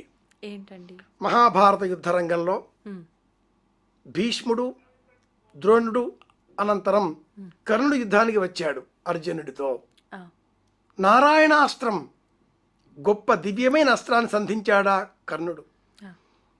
ఈ క్షణంలో అర్జునుడు దిక్కుతోచక ఏం చెయ్యాలి, మరో అస్త్రం ఏది సంధించాలి? నారాయణాస్త్రానికి ప్రతి అస్త్రం లేదు, ఇక్కడ తల వంచవలసిందే లేదా మరణించవలసిందే. పరమాత్ముడు అన్నాడు, ఆ రథాన్ని తన కాలితో ఇలా కాసింత నొక్కి పెట్టి తగ్గించి, అర్జునా ధనుర్బాణాల కింద పెట్టు, సమస్త సైన్యాన్ని ఆదేశించు, ధనుర్బాణాల కింద పెట్టి 2 చేతులు జోడించి నమస్కరించండి. అందరూ నమస్కరించారు. దానితో ఆ నారాయణాస్త్రం చేసేదేమీ లేక వెళ్ళిపోయింది. కర్ణుడు నాగాస్త్రం సంధించాడు. ఈ నాగాస్త్రానికి కూడా ప్రతి అస్త్రం అర్జునుడి వద్ద లేదు. ఆ, తల వంచాలి. ఆ నాగాస్త్రం వచ్చి అర్జునుని శిరస్సు పైన ఉండే కిరీటాన్ని నేలపైన పడవేసింది. తప్పు లేదు. అవసరం ఉన్నప్పుడు తగ్గితే తప్పేమీ కాదు, తప్పేదేమీ లేదు. కాస్త తగ్గడం తెలుసుకున్నవాడే జీవితంలో నెగ్గగలుగుతాడు. ఇది భగవద్గీతలో పరమాత్ముడు మనకు బోధించిన ప్రత్యక్ష సత్యం. తెలుసుకోవాలి అంటే భగవద్గీత చదవాలి. ఆ. నిజంగా మనం భగవద్గీత చదవడం ఆచరించడం వల్ల ఎవరో ఏదో వచ్చి చెప్పాల్సిన అవసరం లేదు. మనకి మనమే ప్రతి ఒక్క దాంట్లో మార్పు చేసుకోగలుగుతాం. మేనేజ్మెంట్ టెక్నిక్స్ తెలుసుకోవాలి అంటే భగవద్గీత చదవాలి. అయితే గురుగారు, తగ్గితే తప్పు లేదు, మనం తగ్గొచ్చు. అయితే కొన్ని సందర్భాల్లో మనం తప్పు చేస్తూ ఉంటాము, కానీ ఎదుటి వాళ్ళకి కనీసం ఒక సారీ చెప్పడం కానీ ఏమీ ఉండదు, ఇంకా అహంకారంగా బిహేవ్ చేస్తుంటాం. కానీ పెద్దవాళ్ళు చెప్తారు కదా, పశ్చాత్తాపానికి మించిన ప్రాయశ్చిత్తమే లేదు అని చెప్పి. అంటే మనం చేయాల్సిన తప్పు చేసి ఒకవేళ సారీ చెప్తే ఆ తప్పు అక్కడికి క్షమించబడుతుందంటారా? పడదు. మరి తెలిసి చేసినా తెలియక చేసినా తప్పు తప్పే. ఆ, అవశ్యం అనుభోక్తవ్యం కృతకర్మ శుభాశుభం. కర్మ సిద్ధాంతం ఏం చెబుతుంది అంటే తెలిసి చేసినా తెలియక చేసినా తప్పు తప్పే. తెలిసి పట్టుకున్నా తెలియక పట్టుకున్నా దీపాన్ని పట్టుకుంటే చెయ్యి కాలక తప్పదు. అవును. ఏదో పదార్థం కదా అని దొరికింది లోపలికి వేస్తే దాని గుణం అది చూపక మానదు, మనకు రోగం రాక మానదు. తప్పు తప్పే, అనుభవించవలసిందే. కానీ ఈ సమయంలో జ్ఞానం కలిగితే రెండవసారి ఆ తప్పు చేయకుండా ఉండగలుగుతాం. ఓకే.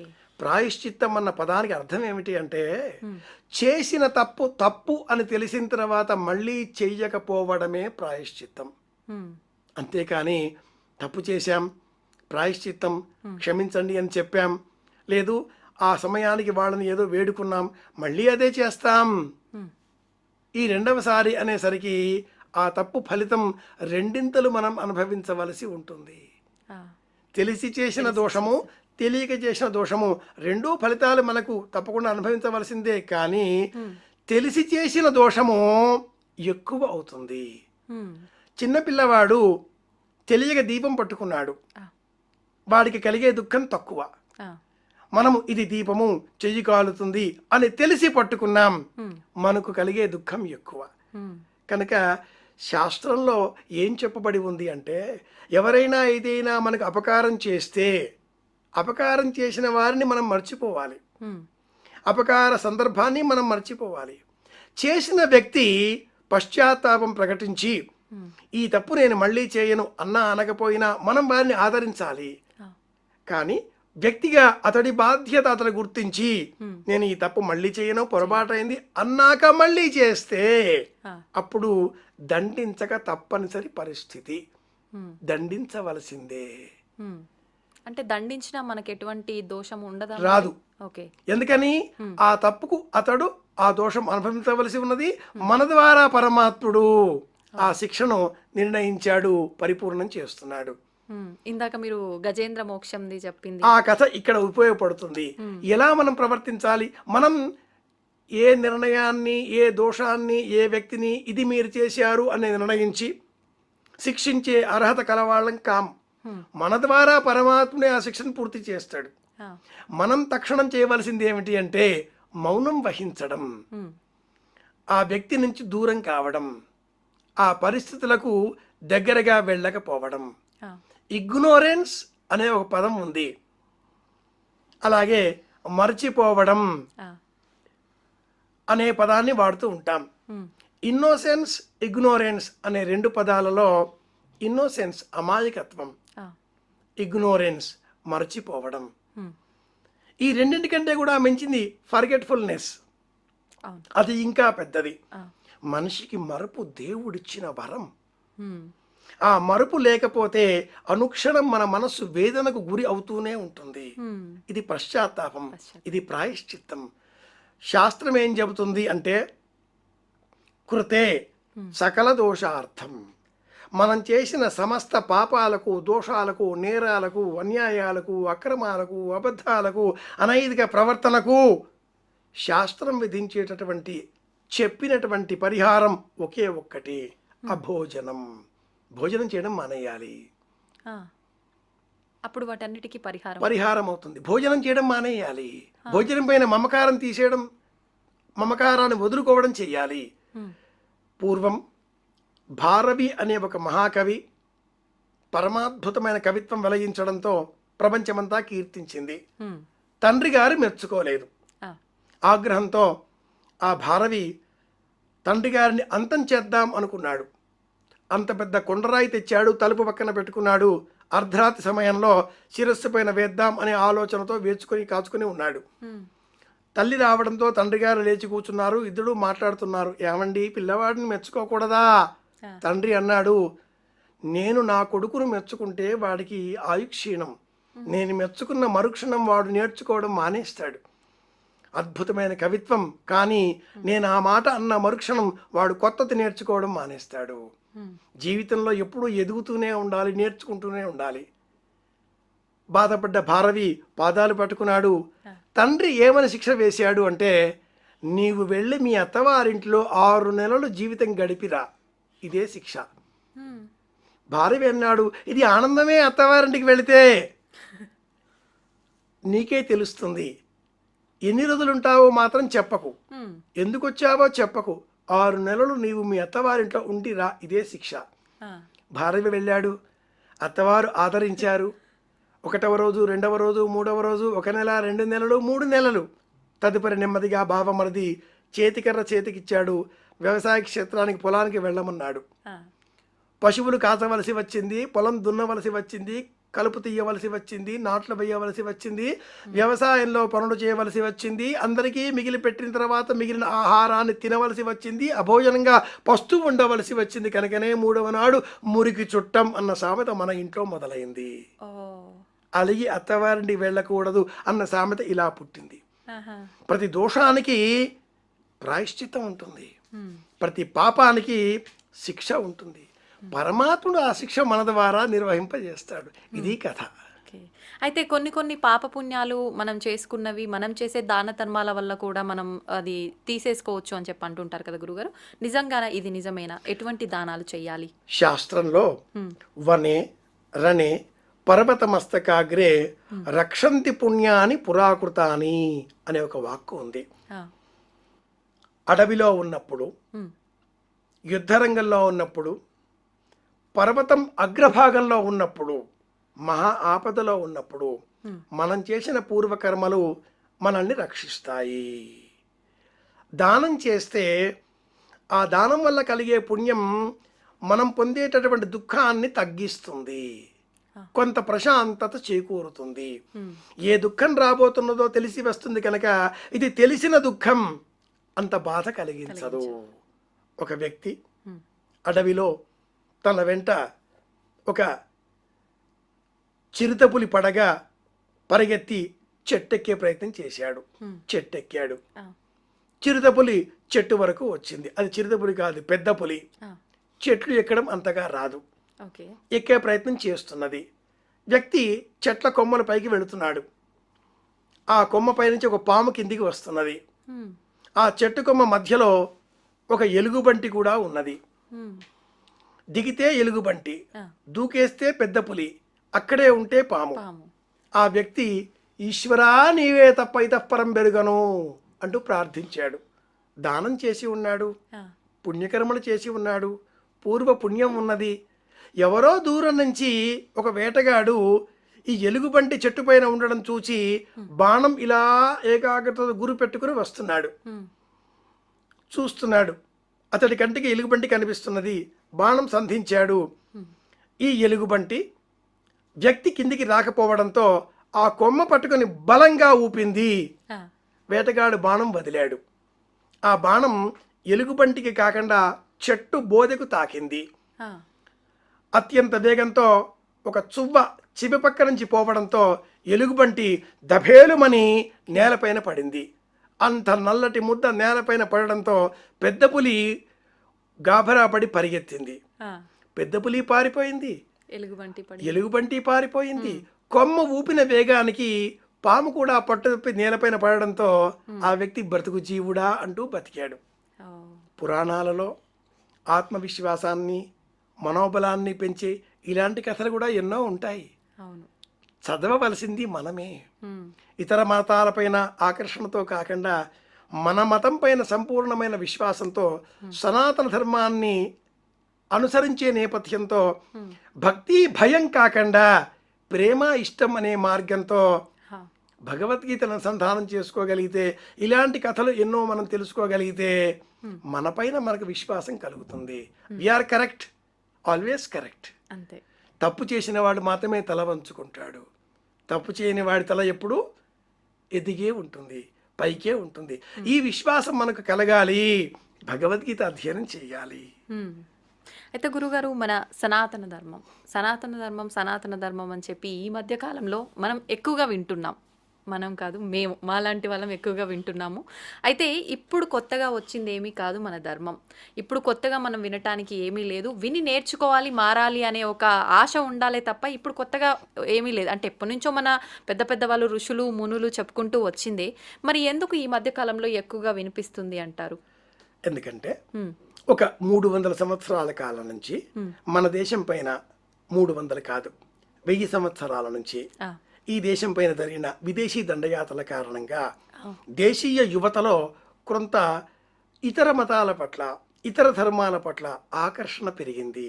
అవును. కొత్తొక వింత పాతొక రోత అనే ఒక సామెత ఉంది. ఉమ్, మార్కెట్లో కొత్త ద్రవ్యం రాగానే అవును. పాత ద్రవ్యం అంతర్ధానం అవుతుంది అని economics rule. Um, good money disappears when bad money enters in to the market అని ఒక సామెత, ఒక సూత్రం, ఉమ్, ఉమ్, మెండల్ చెప్పిన వాక్యం. ఆ, మన కథలోకి వచ్చేస్తే ఈ ఇతర మతాలన్నీ ఏవి ఒక వ్యక్తి ప్రారంభించినవి హా, లేదా ఒక దేశం నుంచి వచ్చినవి. Hmm. ఒక అనేటప్పుడు ఒక కాల నిర్ణయం ఉంటుంది, ఉంటుంది.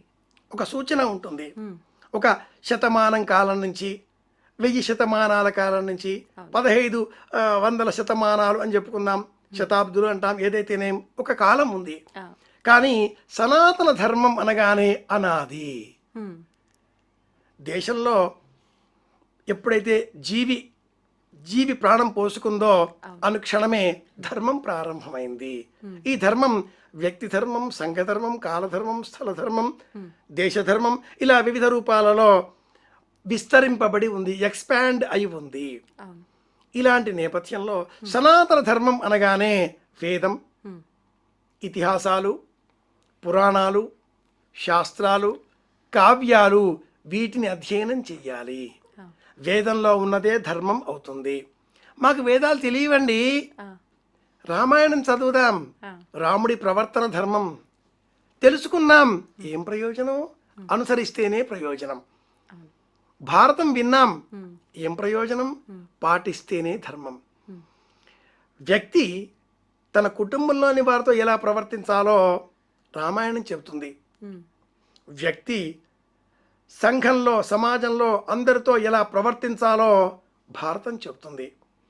వ్యక్తి తన ఆత్మతో తాను ఎలా సంభాషించాలో, మంచి చెడులు ఎలా బేరీజు వేసుకోవాలో, ఏం చేస్తే మంచి ఏం చేస్తే చెడు అని మన మనస్సు మనకు ఎలా చెబుతుందో, ఎలా తెలుసుకోవాలో భాగవతం చెబుతుంది. ప్రతి వ్యక్తికి ఇది మంచి చెడు తెలుస్తుంటుంది. నోరు ఉంది కదా, ప్రాథమిక హక్కు కదా అని వచ్చిందలా మాట్లాడిస్తూ ఉంటారు. అవును. నా ఇష్టం అని ప్రవర్తిస్తూ ఉంటారు. ఎవరికి కూడా ఇష్టం ఉండదు. సమాజం అనేది ఒకటి ఉంటుంది, ధర్మం అనేది ఒకటి ఉంటుంది. సమాజ ధర్మాన్ని అనుసరించాలి. నా ఇష్టం కదా అని నా ఇష్టం వచ్చిన ఎగురుతూ తిరిగితే పిచ్చివాళ్ళు అంటారు. నా ఇష్టం కదా అని వస్త్రాలు తొలగించి తిరిగితే నేరం అవుతుంది. సంఘ వ్యతిరేక కార్యకలాపాల కింద ఈ నేరాన్ని అరికట్టవలసిన బాధ్యత ప్రభుత్వానిది అవుతుంది. బాధ్యత తెలుసుకుని ప్రవర్తించాలి. బాధ్యత సనాతన ధర్మం బోధిస్తుంది. అయితే గురుగారు, మన ఒక హిందూ ధర్మంలో భగవంతుడంతా ఒక్కడే అంటారు, కానీ మన ధర్మం విషయానికి వస్తే ఒక్కొక్కరు ఒక్కొక్క రూపంగా భగవంతుని ఆరాధిస్తూ ఉంటారు. ఎందుకని ఇన్ని రూపాలుగా ఆరాధించాలంటారు? ఎవరి అవసరం వారిది. ఉమ్, సమాజంలో అన్నం ఒకటి. ఆ, అన్నంలో చింతపండు కలిపితే చింతపండు పులిహోర, పెరుగు వేస్తే పెరుగు అన్నము, నిమ్మరసం వేస్తే నిమ్మరసం అన్నము, జీలకర్ర ఏది వేస్తే ఆ అన్నం ఎలా పిలుచుకుంటామో అలాగే భగవత్ తత్వం ఒకటే. సూర్యుడు ఒకడే. ఉదయించే సమయంలో కాంతి వేరు, మధ్యాహ్న సమయంలో వేరు, సాయంత్రంలో వేరు, రాత్రి మనకు కనిపించకపోయినా మరొక ప్రాంతంలో వెలుగుతూ ఉంటాడు, సమయం వేరు. అవును. కానీ ఒకటే. బంగారం ఒకటే, ఉంగరం అవుతుంది, గొలుసు అవుతుంది, కమ్మలు అవుతాయి, ఇంకేదో పిలుచుకుంటూ ఉంటాం, కానీ స్వర్ణం ఒకటే. అలాగే ఒకటే అయిన ఆ భగవంతుడిని మనం మన అవసరాల కొద్దీ రాముడు, కృష్ణుడు, వామనుడు ఇలా వివిధ రూపాలతో సేవించి కొలుచుకుంటూ ఉంటాం. ఎందుకిన్ని? ప్రకృతిలో ఉండే ప్రతి జీవిలో కూడా పరమాత్మనే దర్శించాలి అని బోధించడమే ఈ అవతారాలలో ఉండే ఉద్దేశ్యం. అన్నట్టు అవతారము అంటే ఏంటి? దిగివచ్చుట, అవతరించుట. పరమాత్ముడు పైనుంచి దిగివచ్చి అవతరించి మనల్ని ఉద్ధరించడం కోసం చేసిన ప్రయత్నం. ఉద్ధరించడం అంటే ఎత్తడం. ఇక్కడ ఉండే మనం పైకి వెళ్ళాలి. ఎలా వెళ్తాం? మనం చెయ్యి ఎత్తితే పైకి వెళ్తాం. ఏదో అందులో బావిలోనో ఏదో దిగురు గుంటలోనో ఉన్నాం. ఇలా మనం చెయ్యి ఎత్తితే పరమాత్మ పైనుంచి చెయ్యి కిందికి పెట్టి మనకు అందిస్తాడు, మనం పైకి వెళ్తాం. దిగువన ఉన్న మనం ఇలా చెయ్యి పైకి పెట్టి చేసే ప్రయత్నం ఉద్ధరించే నిమిత్తమే మనం చేసేటటువంటి ప్రార్థన, నీతి నిజాయితీతో ప్రవర్తించడం. పరమాత్ముడు అవతార రూపంలో దిగి వచ్చి మనల్ని తీసుకువెడుతున్నాడు. ఈ చెయ్యి ఆ చెయ్యి కలవడమే ఖుషి అనుకుంటే, ఈ చెయ్యి ఆ చెయ్యి కలవడమే ఆనందం అనుకుంటే అది మోక్షం, అది కైవల్యం. నేను వేరే పరమాత్ముడు వేరే అనే ఆలోచన కాకుండా రెండూ ఒకటే అని తెలవడం అద్వైతం, అదే మోక్షం. మోక్షం అంటే బంధనాల నుంచి విముక్తి, ఆలోచనల నుంచి విముక్తి. ఇది కావడం కోసం, ఇది పొందడం కోసం పరమాత్ముడిని నానా రూపధరో భూత్వా సర్వేషాం ఈప్సితప్రదః అనేక రూపాలలో అనేక నామాలతో మనం సంబోధన చేస్తూ ఉంటాం, కొలుచుకుంటూ ఉంటాం. ఇది అర్థం. గురుగారు, మనకు ఒక్కొక్క యుగంలో ఒక్కొక్క రకంగా దేవుడు మానవ రూపంలో వచ్చి ఉద్ధరించాడు మనందరికీ. అంటే అక్కడ ఉన్న వాళ్ళకంతా కూడా ఎన్నో రకాల మంచి చెడుల గురించి బోధనలు చేశారు. అవి గ్రంథాల రూపంలో ఇప్పుడు మనం ఆచరిస్తున్నాం. మరి ఈ కలియుగంలో భగవంతుడు మనకెందుకు ఏదో ఒక రూపంలో లేడు, ఎందుకు రాలేదు? వచ్చాడు, మనం తెలుసుకోవడం లేదు. అంతే అంటారా? ఎలా? కృష్ణ పరమాత్ముడు జీవించి ఉన్న కాలంలో ద్రౌపదికి కానీ పాండవులకు కానీ ఇతర పరమాత్ముడు అనే విశ్వాసం కాసింత మాత్రమే తెలిసిన అంశం. అర్జునుడు బావా అంటాడు, ద్రౌపది అన్న అంటుంది, దుర్యోధనాదులు నమ్మనే లేదు. వస్త్రాపహరణం అయ్యేటటువంటి దుర్భర సమయంలో స్వామి నీవే తప్ప అన్నది ద్రౌపది. అంతకు పూర్వమే అని ఉంటే ఈ ఆపద వచ్చేదే కాదు కదా. అలాగే నీవు నా పక్కన ఉంటే చాలు, ఎంత సైన్యాన్నైనా నేను గెలుస్తాను అన్నాడు అర్జునుడు. అవునా, అయితే గెలువు అన్నాడు కృష్ణుడు. పక్కనే ఉన్న కృష్ణుడి ఉనికిని పాండవులే పూర్తిగా అర్థం చేసుకోలేని కాలంలో ఉండే గ్రంథాలు చదివిన మనం ఈనాటి కాలంలో మన పక్కన భగవంతుడు లేడా? ఉన్నాడు, అందరిలో ఉన్నాడు, అంతటా ఉన్నాడు, అన్ని వ్యవహారాలలో ఉన్నాడు. తెలుసుకోవడం మన బాధ్యత. తెలుసుకోగలిగితే ఆనందమే. ఒక చిన్న ఉదాహరణ చెబుతానమ్మాయి. గాలిబ్ ఒక గొప్ప కవి, ఫార్సీ కవి, మీర్జా అసదుల్లా ఖాన్ గాలిబ్ ఆయన పేరు. నచ్చనటువంటి ఆ కవి రచనలు చూసిన ఆనాటి చక్రవర్తి గాలిబ్ను చెరసాలలో వేసి బంధించాడు. గాలిబు తన పాదాలను మసీదు వైపు పెట్టి నిద్రపోయాడు. చక్రవర్తి సైనికులు వచ్చారు, చూశారు, ఆగ్రహించారు. మసీదు వైపు పాదాలా, ఇటువైపు అనగానే గాలిబ్ అన్నాడు, ఎక్కడ భగవంతుడు లేడో వాళ్ళ భాషలో అల్లా, అటువైపు నా కాళ్ళు పెట్టి మీరే జరపండి, నేను కాళ్ళు జరపలేను అన్నాడు. కవి కదా, ఏదన్నా మాట్లాడతాడు. అలాగే పరమాత్ముడిని దర్శించే నిమిత్తమై అనుమతించని సందర్భాలలో భక్తుడు దేవాలయం తలుపులకు వెనకాల వైపు నుంచి నమస్కారం చేస్తే కూడా దాసు భక్తిని చూచిన ఉడిపి కృష్ణ పరమాత్ముడు వెనక వైపు ఉండే గోడలో ఒక ఇటుక తొలగిపోయేటట్టుగా చేసి అక్కడి నుంచే ఆ భక్తుడికి దర్శనం ఇచ్చాడు. అంతటా ఉండే పరమాత్ముడిని దర్శించే ఆ కోరిక మనలో ఉండాలి. సాటివారిలో, తోటివారిలో, ప్రతి ప్రాణికోటిలో దైవాన్ని చూచే నిమిత్తమే అన్నట్టు మార్చిన మాసంలో అమ్మాయి అయ్యప్పలు ఎక్కువగా కనిపిస్తూ ఉంటారు. అవునండి. వాళ్ళు ఒక శునకం కనిపించినా కూడా శునక స్వామి అంటారు, అయ్యప్ప అనే పిలుస్తారు. సమస్త ప్రాణికోటిని, సమస్త జీవజాలాన్ని, అందరినీ స్వామి అనే సంబోధన చేస్తూ ఉంటారు. అందరిలో కూడా అయ్యప్పను చూడాలి అనేటటువంటి భక్తితత్వాన్ని వారు ప్రచారం చేస్తూ ఉంటారు. ఉదాహరణగా మాట్లాడుకోవాలంటే గాలిబ్ కంటే కూడా ఇది ఇంకా బాగుంటుంది. ఏ ఉదాహరణ అయినా కూడా మనలో ఉండాలండి అంటారు కదా, ఆ జ్ఞానం మనలో ఉండాలి. అది లేకపోతే అజ్ఞానమే. అంతే. విగ్రహంలో దేవుణ్ణి చూచే మనం అవును. నిగ్రహం కోసమే విగ్రహం అన్న జ్ఞానం పెంచుకోవలసిన తరుణంలో ఆలయంలో విగ్రహంలో మాత్రమే కాకుండా బయట కూడా పరమాత్ముడున్నాడు అనే జ్ఞానం పెంచుకోవడం కోసమే రామాయణ, భారత, భాగవతాలు మార్గశీర్ష మాసంలో భగవంతుడికి ప్రీతికరంగా భగవద్గీత అధ్యయనం చేయడాలు ఇవి అవసరం. తిరుపావై అయినా కూడా అంతే. ఓకే. అయితే గురుగారు, ఎలాగూ మార్గశీర మాసం అని చెప్పారు కదా, మార్గశీర మాసంలో ప్రత్యేకించి విశిష్టత మనం ఇందాకే మాట్లాడుకున్నాము. మీరు అన్నట్టుగా ఇప్పుడు అయ్యప్ప మాలలు ఒకటే కాదు, చాలామంది ఏదో రకమైన దేవుడికి సంబంధించిన మాలలు వేస్తూనే ఉంటారు. ఎందుకు ప్రత్యేకించి ఈ మాసంలోనే మాలలు ధరించడం? శని సంబంధంగా, సూర్య సంబంధంగా, గ్రహ గతులలో ఈ కాలం నియమాలకు అనుకూలంగా ఉండే కాలం. సూర్యకాంతి తక్కువగా ఉన్న నేపథ్యంలో సూర్యోదయ కంటే పూర్వమే లేచి స్నానాదిగాదులు పూర్తి చేసుకోవలసిన కాలం. అలా కాకుండా ఎక్కువగా నిద్రించవలసి వస్తే రోగాల బారిన పడే ప్రమాదం ఉంటుంది. జీర్ణశక్తి తక్కువ.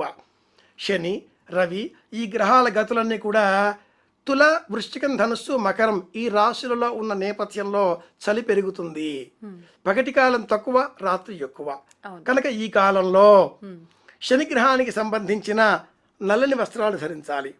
ఆ గ్రహానికి సంబంధించిన నువ్వులు సంక్రాంతి వరకు, జనవరి వరకు విశేషంగా తినాలి. నువ్వుల నూనెతో దీపారాధన చేయాలి. దీపావళిలో నువ్వుల నూనెని దేహమంతా అలదుకొని స్నానాదికాదులు పూర్తి చేయాలి. ఇలాంటి వైజ్ఞానిక ఆచారాల నేపథ్యంలో మన పండుగలన్నీ ఉన్నాయి. అలాగే నియమం చాలా అవసరం. నశ్రేయో నియమం వినా, నియమం లేకపోతే శ్రేయస్సు కలగదు.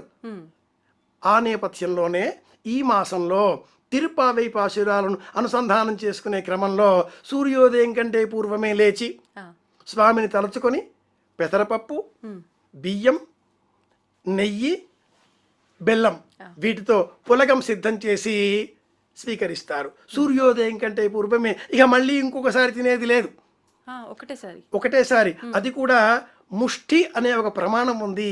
4 చేతులు ఇలా మూసి బొటనవేలుతో మూసి పెడితే ఈ మధ్యలో ఎంత ప్రమాణం ఉంటుందో అంత ప్రమాణానికే ముష్టి అని పేరు. ముష్టివాడు అంటే ఇలా వేస్తే స్వీకరించేవాడు, అడిగేవాడు కాడు. ఈ ముష్టి ప్రమాణంలో ఉండే పదార్థాన్ని 16 సార్లు మాత్రమే తినాలి. 30, 40 కుండలో కాదు. ఇందులో ఉంటుందో అంత మాత్రమే 16 సార్లు మాత్రమే తింటే అది ఆరోగ్యదాయకం. అది కూడా సూర్యోదయానికంటే పూర్వం. ఇవి బోధించే వ్రతాలే తిరుపావే పాశుర వ్రతాలు. ఇవి బోధించేవే కార్తీక మాస నియమాలు. ఇవి బోధించేవే అయ్యప్ప దీక్షలు. కనుకనే అయ్యప్ప దీక్షలో కూడా ఒకే పూట భోజనం, అందరిలో కూడా దైవాన్నే చూడడం, చన్నీటి స్నానం చేయడం, నేలపైన పడుకోవడం, మెడలో మాల ధారణ వేసుకోవడం, నియమాల మాసంగా భావన చేయడం, నియమాల తోరణంగా జీవితాన్ని గడపడం, పాద నడక, కాలి నడకన పాదరక్షలు లేకుండా ప్రయాణం చేయడం. వీటన్నింటి వెనకాల ఉండే అంతరార్థం ఇదే. గురుగారు, ఇప్పుడు పాశురాలు అన్నారు కదా, తిరుపతి పాశురాలు. నిజంగా ఈ పాశురాలు మన లాంగ్వేజ్లో ఉండవు, తమిళంలో ఉంటాయి. మరి తమిళం రాని వాళ్ళు ఏం చేయాలి? ఈ పాశురాలు చేయడం వల్ల కలిగే ఫలితం ఏంటి, అసలు ఉపయోగం ఏంటి? తెలుగువారు చాలా గొప్పవారు, నమస్కారం చేద్దాం. ఎందుకంటే తమిళం మనది కాదు. అవును. కానీ తిరుపావే పాశురాలు అధ్యయనం చేస్తాం. మరాఠీ భాష మనది కాదు. కానీ సాయినాథుడి భజన కీర్తనలు మరాఠీ వేషధారణలో కూడా చేస్తూ ఉంటాం. 5, 6 హారతులు ఇస్తూ ఉంటాం. మనది కాకపోయినా మనది చేసుకునేటటువంటి మనోవైశాల్యం గల తెలుగు వారందరికీ మరో మహా నమస్కారం. మనది కాకపోయినా జ్ఞానం కోసం అంటే మట్టుకు తిరుపావే గురించి మనం తెలుసుకోవాలి. అధ్యయనం చేసే క్రమంలో పాశురములు అన్న పేరిట గోదాదేవి 30 పాశురములతో స్వామిని కీర్తించి స్వామిలో లీనమైంది. మధురకు సంబంధించిన మధురమైనటువంటి ఈ కథానికలో విల్లిపుత్తూరు అనే గ్రామంలో, శ్రీ బిరంబుదూరు అనే గ్రామంలో స్వామికి తులసి వనంలో లభించినటువంటి ఈ చిన్నారి గోదాదేవి, ఆండాళ్, నన్నేలిన తల్లి అని పిలుచుకున్నారు. కోదై అన్న పేరు పెట్టాడా తండ్రి విష్ణుచిత్తుల వారు. కోదై అంటే పూలబాల అని అర్థం. పువ్వులతో మాలికలు సిద్ధం చేసి స్వామికి రంగనాథుడికి సమర్పిస్తూ అంతరంగనాథుడిగా ఆ స్వామిని మలచుకొని ప్రతిరోజు ఒక పాశురం, పావై, ఆ పాటలన్నీ చివర పావై అన్న పదంతో ఉంటాయి. తిరు అంటే పవిత్రం, తిరుపావై పవిత్రమైన పాటలు. సూర్య సంచారం ధనురాశిలో ప్రవేశించినది మొదలుగా 30 రోజులు ఈ పాశురాలతో స్వామిని సేవించి 30వ రోజు నాడు స్వామిలో లీనమైన ఈ గోదాదేవి కథ ఆముక్తమాల్యద పేరిట ప్రసిద్ధం. ఈనాటి కాలంలో వివాహం కానటువంటి యువతులు ఈ తిరుప్పావి వ్రతం చేస్తే వివాహం అవుతుంది అని పలువురు చెప్పడంతో పాటిస్తున్నారు కూడా. నిజానికి అలా కాదు. తిరుప్పావై పాశుర వ్రతాన్ని మనం అనుసంధానం చేసుకుంటే మోక్షం లభిస్తుంది. వివాహం కానటువంటి అమ్మాయిలు వివాహం కావడం కోసం రుక్మిణీ కళ్యాణం చదువుకోవాలి అని శాస్త్రం. తిరుప్పావై చదివితే మోక్షం లభిస్తుంది. ఈ పాటలలో రాముడి, కృష్ణుడి, దశావతారాల అనేక విశేషాంశాల వృత్తాంతాలు అందులో అనుబంధింపబడి ఉన్నాయి. భక్తి మార్గంలో ఒక పరమోత్తమమైన ఉదాహరణలతో ఆలయానికి ఎలా వెళ్ళాలి, ఏ విధమైన సేవలు చెయ్యాలి, ఒక్కరు వెళ్ళకూడదు, కొంతమందిని తీసుకువెళ్ళాలి, ఎలా సేవించుకోవాలి, పరమాత్ముడి ఉనికిని పక్షుల కిలకిల రవములలో కూడా మనం గుర్తించాలి అనేటటువంటి జ్ఞానాన్ని తిరుప్పావే మనకు అందిస్తుంది. గోదాతుంగస్తనగిరిదే సుప్తమోద్బోధ్య కృష్ణం అంటూ ప్రారంభమైనటువంటి ఈ స్తోత్ర ప్రపంచంలో పరమాత్ముడి ఉనికి కోవెలలోనే కాదు, లోకమంతా కూడా గుర్తించేటటువంటి జ్ఞానాన్ని తిరుప్పావే మనకు తెలియజేస్తుంది. ఆవు తన దూడను చూచి ఆనందంగా చేసేటటువంటి శబ్దం, ఆ దూడ చేసేటటువంటి అంబారవం, విహరించే పక్షులు చేసేటటువంటి కిలకిలా రవాలు అన్నింటిలో కూడా మనం చిట్ట చివరికి అప్పుడే ప్రసవించినటువంటి ఆ చిన్నపాటి గరిక మొక్క అలా ఎదిగిన ఆనందంతో తల ఊచగా వచ్చేటటువంటి రెపరెపల శబ్దంలో కూడా మనం పరమాత్ముడినే చూడాలి అనే జ్ఞానాన్ని తిరుప్పావే మనకు బోధిస్తుంది. ఎన్ని నాళ్ళకి బతుకు పండెనో, ఎంత హాయి ఈ రేయి నిండెనో అంటాడు దేవుల కృష్ణ శాస్త్రి గారు మల్లీశ్వరి అనే ఒక సినిమాలోని అద్భుతమైన ఒక పాటలో. నీవు వచ్చేవని నీ సవ్వడి అనుకొని ఆ ధ్వనిని నేను గుర్తించాను. అలాంటి జ్ఞానాన్ని ఆ నీవు అన్న చోట కృష్ణ పరమాత్ముడిని మనం స్మరించుకోవాలి అని బోధించేదే తిరుప్పావై. ఇందులో నియమాలు అనేకం. ఎటువంటి నియమాలు? సాత్విక ఆహారాన్ని తీసుకోవాలి మాసమంతా. పెసరపప్పు, బియ్యం, బెల్లం వీటితో చేసేటటువంటి పొంగలి, దీనికి కట్టె పొంగలి అని పేరు. బెల్లం వేయకూడదు, నెయ్యి వేసుకొని ఆ కాసింత మిరియాల పొడి కూడా అంత వేస్తారు. అది మాత్రమే స్వీకరించి ప్రతి క్షణం కూడా శ్రీకృష్ణ శరణం మమ అన్నటువంటి దీక్షతో మనం జీవితాన్ని గడిపితే ఆత్మకు సంతృప్తి కలుగుతుంది, ఆనందం లభిస్తుంది. చేతికి దెబ్బ తాకినా కూడా మహదానందం, చేతికి దెబ్బ తాకింది నాకు కాదుగా అనే జ్ఞానం కలుగుతుంది. ఎవరినైనా చెయ్యి విరిగింది అనుకుందాం, ఎలా ఉందండి ఇప్పుడు మీ చెయ్యి, కట్టు తీసేశారా అని అంటారు. ఎలా ఉందండి మీకు కాదు, ఎలా ఉందండి మీ చేతికి అంటే మీరు వేరు, మీ చెయ్యి వేరా. మీరు అంటే ఈ దేహంలో ఉండే ఏదో ఒక ఆత్మ, అది వేరు. ఆ జ్ఞానం మనకు కలగడం కోసమే ఆధ్యాత్మిక ఆలోచనలు. భగవాన్ రమణ మహర్షుల వారికి ఒక వ్యాధి వచ్చింది, మహావ్యాధి, క్యాన్సర్. వైద్యులు వచ్చారు, ఇంజెక్షన్ ఇస్తా ఉన్నారు. ఆ మహానుభావుడు, మీరు ఇంజెక్షన్ ఇచ్చేది ఈ దేహానికి, నాకు కాదు. నేను స్నానం చెయ్యాలి, నేను భోజనం చెయ్యాలి, నా పనులన్నీ చక్కబెట్టుకున్న తర్వాత నేను ఊరికే ఉన్న సమయంలో ఈ దేహానికి మీరు ఏం చేస్తారో అవి చేసుకోండి. నేను వేరే, దేహం వేరే. ఈ జ్ఞానం కోసమే సనాతన ధర్మం, ఈ జ్ఞానం కోసమే ఆధ్యాత్మిక ప్రపంచం. అయితే గురువుగారు, మీరు ఇందాక గోదాదేవిది పూజలు ఇవన్నీ పాశురాలు చదవటం అన్నారు కదా, ఇదే వ్రతమా వివాహం కాని వాళ్ళు చేయాల్సింది? మార్గలి వ్రతం అన్నారు కదా, అది సపరేట్ విధానమా, ఇదేనా?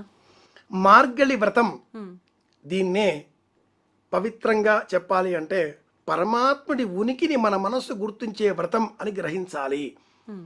మార్గాన్ని బోధించే వ్రతం మార్గళి వ్రతం. సూర్య సంచారం ధనురాశిలో ప్రారంభం అయినది మొదలుగా 30 రోజులలో అంతరంగనాథుడినే, అంతటా ఉండే రంగనాథుడినే, ఆ కోవెలలో ఉండే రంగనాథుడిగా గుర్తించేటటువంటి జ్ఞానం మనకు కలగజేసేవి తిరుప్పావై పాశురాలు. భౌతికమైన విషయమాంఛలతో కూడుకుని ఉన్నటువంటి వివాహం కావడం అనేటటువంటి కోరికతో ఉండే వారికి ఈ వ్రతం ఎంత మాత్రమూ సరిపోయేది కాదు. మార్గళి వ్రతం, మార్గశీర్ష వ్రతం పరమాత్ముడి అనుభవాన్ని కలిగింపజేసేటటువంటి వ్రతం. దీనికి స్నాన వ్రతం అనే పేరు కూడా ఉంది. వివాహం కావాలి అనేటటువంటి సంకల్పం గల బాలికలు రుక్మిణీ కళ్యాణం చదువుకోవాలి, తద్వారా వివాహ యోగం సిద్ధిస్తుంది. మార్గళి వ్రతం, మార్గశీర్ష వ్రతం, స్నాన వ్రతం, తిరుప్పావై వ్రతం, నోము, ఏ పేరుతో పిలిచినా ఈ వ్రతం పాటిస్తే మట్టుకు లభించేది మోక్షం, కృష్ణ పరమాత్ముడి దివ్య దర్శనం. ఇది అనుభవైక వేద్యం. గురుగారు, ప్రత్యేకించి మనం శివుణ్ణి బిల్వదళాలతో, స్వామివారిని విష్ణుమూర్తిని తులసి దళాలతో అర్చిస్తాం. కానీ ఈ మాసం గురించి తీసుకుంటే మాత్రం ప్రత్యేకించి విష్ణుమూర్తిని కూడా బిల్వపత్రాలతో అర్చిస్తారని చెప్పి విన్నాం. ఇది నిజమేనా? ఎందుకని? నిజమే. సంవత్సరం అంతా కూడా తిరుమలలో శ్రీ వెంకటేశ్వర స్వామి వారిని తులసి దళాలతో పూజించేటటువంటి సంప్రదాయం ఈ తిరుప్పావై పారాయణం చేసేటటువంటి ధనుర్మాసంలో మట్టుకు విశేషంగా మారేడు దళములతో స్వామిని సేవించుకోవడం మనం గమనిస్తూ ఉంటాం. 365 రోజులలో కూడా స్వామి సన్నిధానంలో కౌసల్య సుప్రజా రామపూర్వ సంధ్యా ప్రవర్తతే ఉత్తిష్ఠ నరశార్దూల సుప్రభాతం ఈ ధనుర్మాసంలో ఉండదు. ఎందుకని? ఈ ధనుర్మాసంలో సుప్రభాతానికి బదులుగా తిరుప్పావై పాశురాలను స్వామివారికి వినిపిస్తారు. తిరుమలలో స్వామి ఆలయంలో ఒకవైపున రామచంద్రుల వారు, మరొక వైపున రుక్మిణీ సమేత ఆ కృష్ణ పరమాత్ములు కూడా వేంచేపు చేసి ఉన్నారు. స్వామిని సేవించేటటువంటి క్రమంలో ఆలయ నియమాలకు అనుసంధానింపబడి ఆ దివ్యక్షేత్రంలో ధనుర్మాసంలో సుప్రభాత సేవకు బదులుగా విశేషంగా తిరుప్పావై సేవని నిర్వహిస్తారు. ఈ తిరుప్పావై పాశురాల ద్వారా ఆశ్రయ దశ, అభిముఖ్య దశ, ఈ విధంగా ఉండేటటువంటి దశలలో మొదటి 5 ఆశ్రయ దశ. ఏ విధమైన అలంకరణలు మనం చేసుకోకూడదు. 16వ పాశురం దాటినది మొదలుగా సమస్తమైన అలంకరణలు మనం చేసుకోవాలి. ఎందుకని అంటే ఈ అలంకరణలని కృష్ణ పరమాత్ముడు చూస్తాడు. స్వామి కోసమే నా అలంకరణలు. గోదాదేవి కూడా లిప్స్టిక్ వేసుకుంటుందా? వేసుకుంటుంది. గోదాదేవి వేసుకునే ఆ లిప్స్టిక్ ఎలాంటిది అంటే తమలపాకులు, కస్తూరి, జవ్వాజి, పునుగు ఇలాంటి పదార్థాలన్నింటినీ కూడా దంచి ఉండలుగా చేసి నీడలో ఆరబెట్టి స్వామి సన్నిధానానికి వెళ్ళే సమయంలో తమలపాకు ఈ మిశ్రమంతో కూడుకున్న ఆ ఉండ ఇలా పెదవికి రాచుకొని వెళితే స్వామి దర్శనం చేసుకుంటాడు. స్వామికి నేను కనిపిస్తున్నాను, స్వామి కంటికి నేను అందంగా కనిపించాలి. నేను చేసుకునేటటువంటి ఈ సంస్కృతిపబడిన శిరోజములు కానీ నా రూపలావణ్య విశేషాదులన్నీ కానీ స్వామికే అంకితం. ఈ భావనలోంచే మధుర భక్తి అనే సిద్ధాంతం ఉద్భవించింది. ఈ క్రమంలో పురుషుడు ఒక్కడే రంగనాథుడు శ్రీమన్నారాయణమూర్తి, సమస్త ప్రాణికోటి స్త్రీలే, స్త్రీ సహజ స్వరూపంగా ఉండేటటువంటి రూపాలే. ఈ నేపథ్యంలోనే భక్తిలో, మధుర భక్తిలో పురుషుడు అన్న శబ్దం ఒక్క విష్ణువు, మిగతా జీవకోటి అంతా కూడా స్త్రీ స్వరూపమే. ఇది బోధించడమే తిరుప్పావై పాశురాలలో ఉండేటటువంటి అంతఃసూత్రం. అది బోధ కావాలి, అర్థం కావాలి అంటే అపారమైన జ్ఞానం కావాలి. ఈ జ్ఞానం కోసమే భారత భాగవత రామాయణాలు, మార్గళి స్నాన సేవలు. ఇవన్నీ వివాహమైన వాళ్ళు కూడా ఆచరించవచ్చు, ఎవరైనా ఆచరించవచ్చు. వివాహం లౌకికమైన విషయం. ఇప్పటికీ వివాహం అంటే శివుడు పార్వతి, విష్ణువు లక్ష్మి, బ్రహ్మ సరస్వతులు. కార్తీక పురాణం తీసుకుంటే కార్తీక పురాణం పార్వతికి పరమేశ్వరుడు చెప్పాడు, లక్ష్మికి విష్ణువు చెప్పాడు. ఈ పాటి మీకు అర్థమై ఉంటుంది. బ్రహ్మ ఎవరికి చెప్పాడో? బ్రహ్మ సరస్వతి చెప్పలేదు, నారదుడు చెప్పాడు. ఎందుకని అంటే నరుడు దేహం, మనమంతా కూడా, నారాయణుడు పరంధాముడు, ఇరువురి మధ్య మార్గం నారదుడు. నరుడు, నారాయణుడు, నారదుడు. ఇలాంటి నేపథ్యం మనకు అర్థం కావడానికై లౌకికమైనటువంటి వివాహము, సంతానము, డబ్బు, పిల్లలు, కోరికలు ఇవన్నీ కూడా భౌతికం ఉంటాయి. వీటిని మించి మనది అయిన సమయం మనకు లభించినప్పుడు ఆ ఏకాంతంలో మనం ఎవరమో మనకే తెలుస్తుంది. మనం ఎలా ఉంటామో, ఏం చేస్తామో, ఏం ఆలోచిస్తామో, ఏ దొంగ వేషాలు వేస్తామో మనకే తెలుసు. ఆ సమయంలో మనం పరమాత్ముడి గురించి ఆలోచించగలిగితే అప్పుడు మనకు జ్ఞానోదయం అవుతుంది, మార్గశీర్ష వ్రతం పాటించిన పుణ్యఫలం లభిస్తుంది. అందుకోసమే తిరుప్పావై. అయితే గురుగారు, ఇప్పుడు తిరుప్పావై పఠనం చేయడం వల్లనే ఈ మాసం విశిష్టత అంతా మనకు అర్థమవుతుందా, లేదంటే ఏదైనా పుస్తక రూపంలో చదవాలి అని అంటే పుస్తకం ఏమైనా ఉందా? శాస్త్రాణం విషయస్తావత్ యావన్ మందర సాగరే. అన్ని గ్రంథాలలో ఉంటాయి, కానీ అన్నింటికంటే కూడా మించిన అతిపెద్ద గ్రంథం మన మస్తకం. ఈ పుస్తకాలన్నీ లోకంలో ఉంటాయి. విష్ణు పురాణం, విష్ణు ధర్మోత్తర పురాణం, అలాగే తిరుప్పావై పాశుర గ్రంథం, భాగవతం, భగవద్గీత ఈ మాసానికి సంబంధించి చదువుతూ ఉంటాం. ఇవన్నీ గ్రంథాలు. వీటికి మించిన మస్తకం అనే పుస్తకం మన వద్ద ఉన్నది. దీని ద్వారా పరమాత్ముడి ఉనికిని గుర్తించే ప్రయత్నం చేయాలి. అందరిలో కూడా పరమాత్మను చూడగలిగితే మన చూపులే మారిపోతాయి, మన మాటే మారుతుంది, మన శరీరంలో ఉండేటటువంటి సహజ ధర్మాలన్నీ కూడా మారిపోతాయి. తెలియకుండానే మనం ఉన్న స్థితి నుంచి ఉన్నత స్థితి వైపు ప్రయాణించడం ఆరంభం చేస్తాం. కనుక పుస్తకం ఏదైనా ఉందా, ఒకటి అని చెబితే ఇతర మతాలు అవుతాయి. ఇతర మతాలకు ఓ పుస్తకం ఉంటుంది, ఆ పుస్తకాన్ని దాటి వాళ్ళు ఆలోచించరు. కాబట్టి అవి పుస్తకాల మతాలు. సనాతన ధర్మం, భారతీయ ధర్మం పుస్తకాలకు అతీతం. కనుకనే ఇక్కడ అనేకం. చిన్న పిల్లవాడు కూడా ఒక పుస్తకంతో సమానంగా మనకు బోధ చేస్తాడు. మళ్ళీ చెబుతున్నాను, ఇతర మతాలు పుస్తకాల మతాలు. పుస్తకంలో ఉందా చంపేస్తారు, పుస్తకంలో ఉందా పాటిస్తారు. సనాతన ధర్మానికి ఒక పుస్తకం అంటూ లేదు. సమస్త జీవకోటి, ప్రాణికోటి పుస్తకానికంటే కూడా మించిన మస్తకంతో మనకు ధర్మాన్ని బోధించే నేపథ్యంలో ప్రపంచమే మనకు పుస్తకం. ప్రపంచ జ్ఞానమే మనం పెంచుకోవలసిన అంశం. సంతోషం గురుగారు, చాలా అమూల్యమైన విషయాలు మన ధర్మానికి సంబంధించి గీతలో కృష్ణుడు చెప్పిన మంచి మంచి విషయాల వల్ల మనం ఏం నేర్చుకోవచ్చో ఇలాంటి మంచి మంచి విషయాలు కూడా చాలా చక్కగా మా అందరికీ అర్థమయ్యే విధంగా వివరించారు. ధన్యవాదాలు. కృష్ణార్పణం.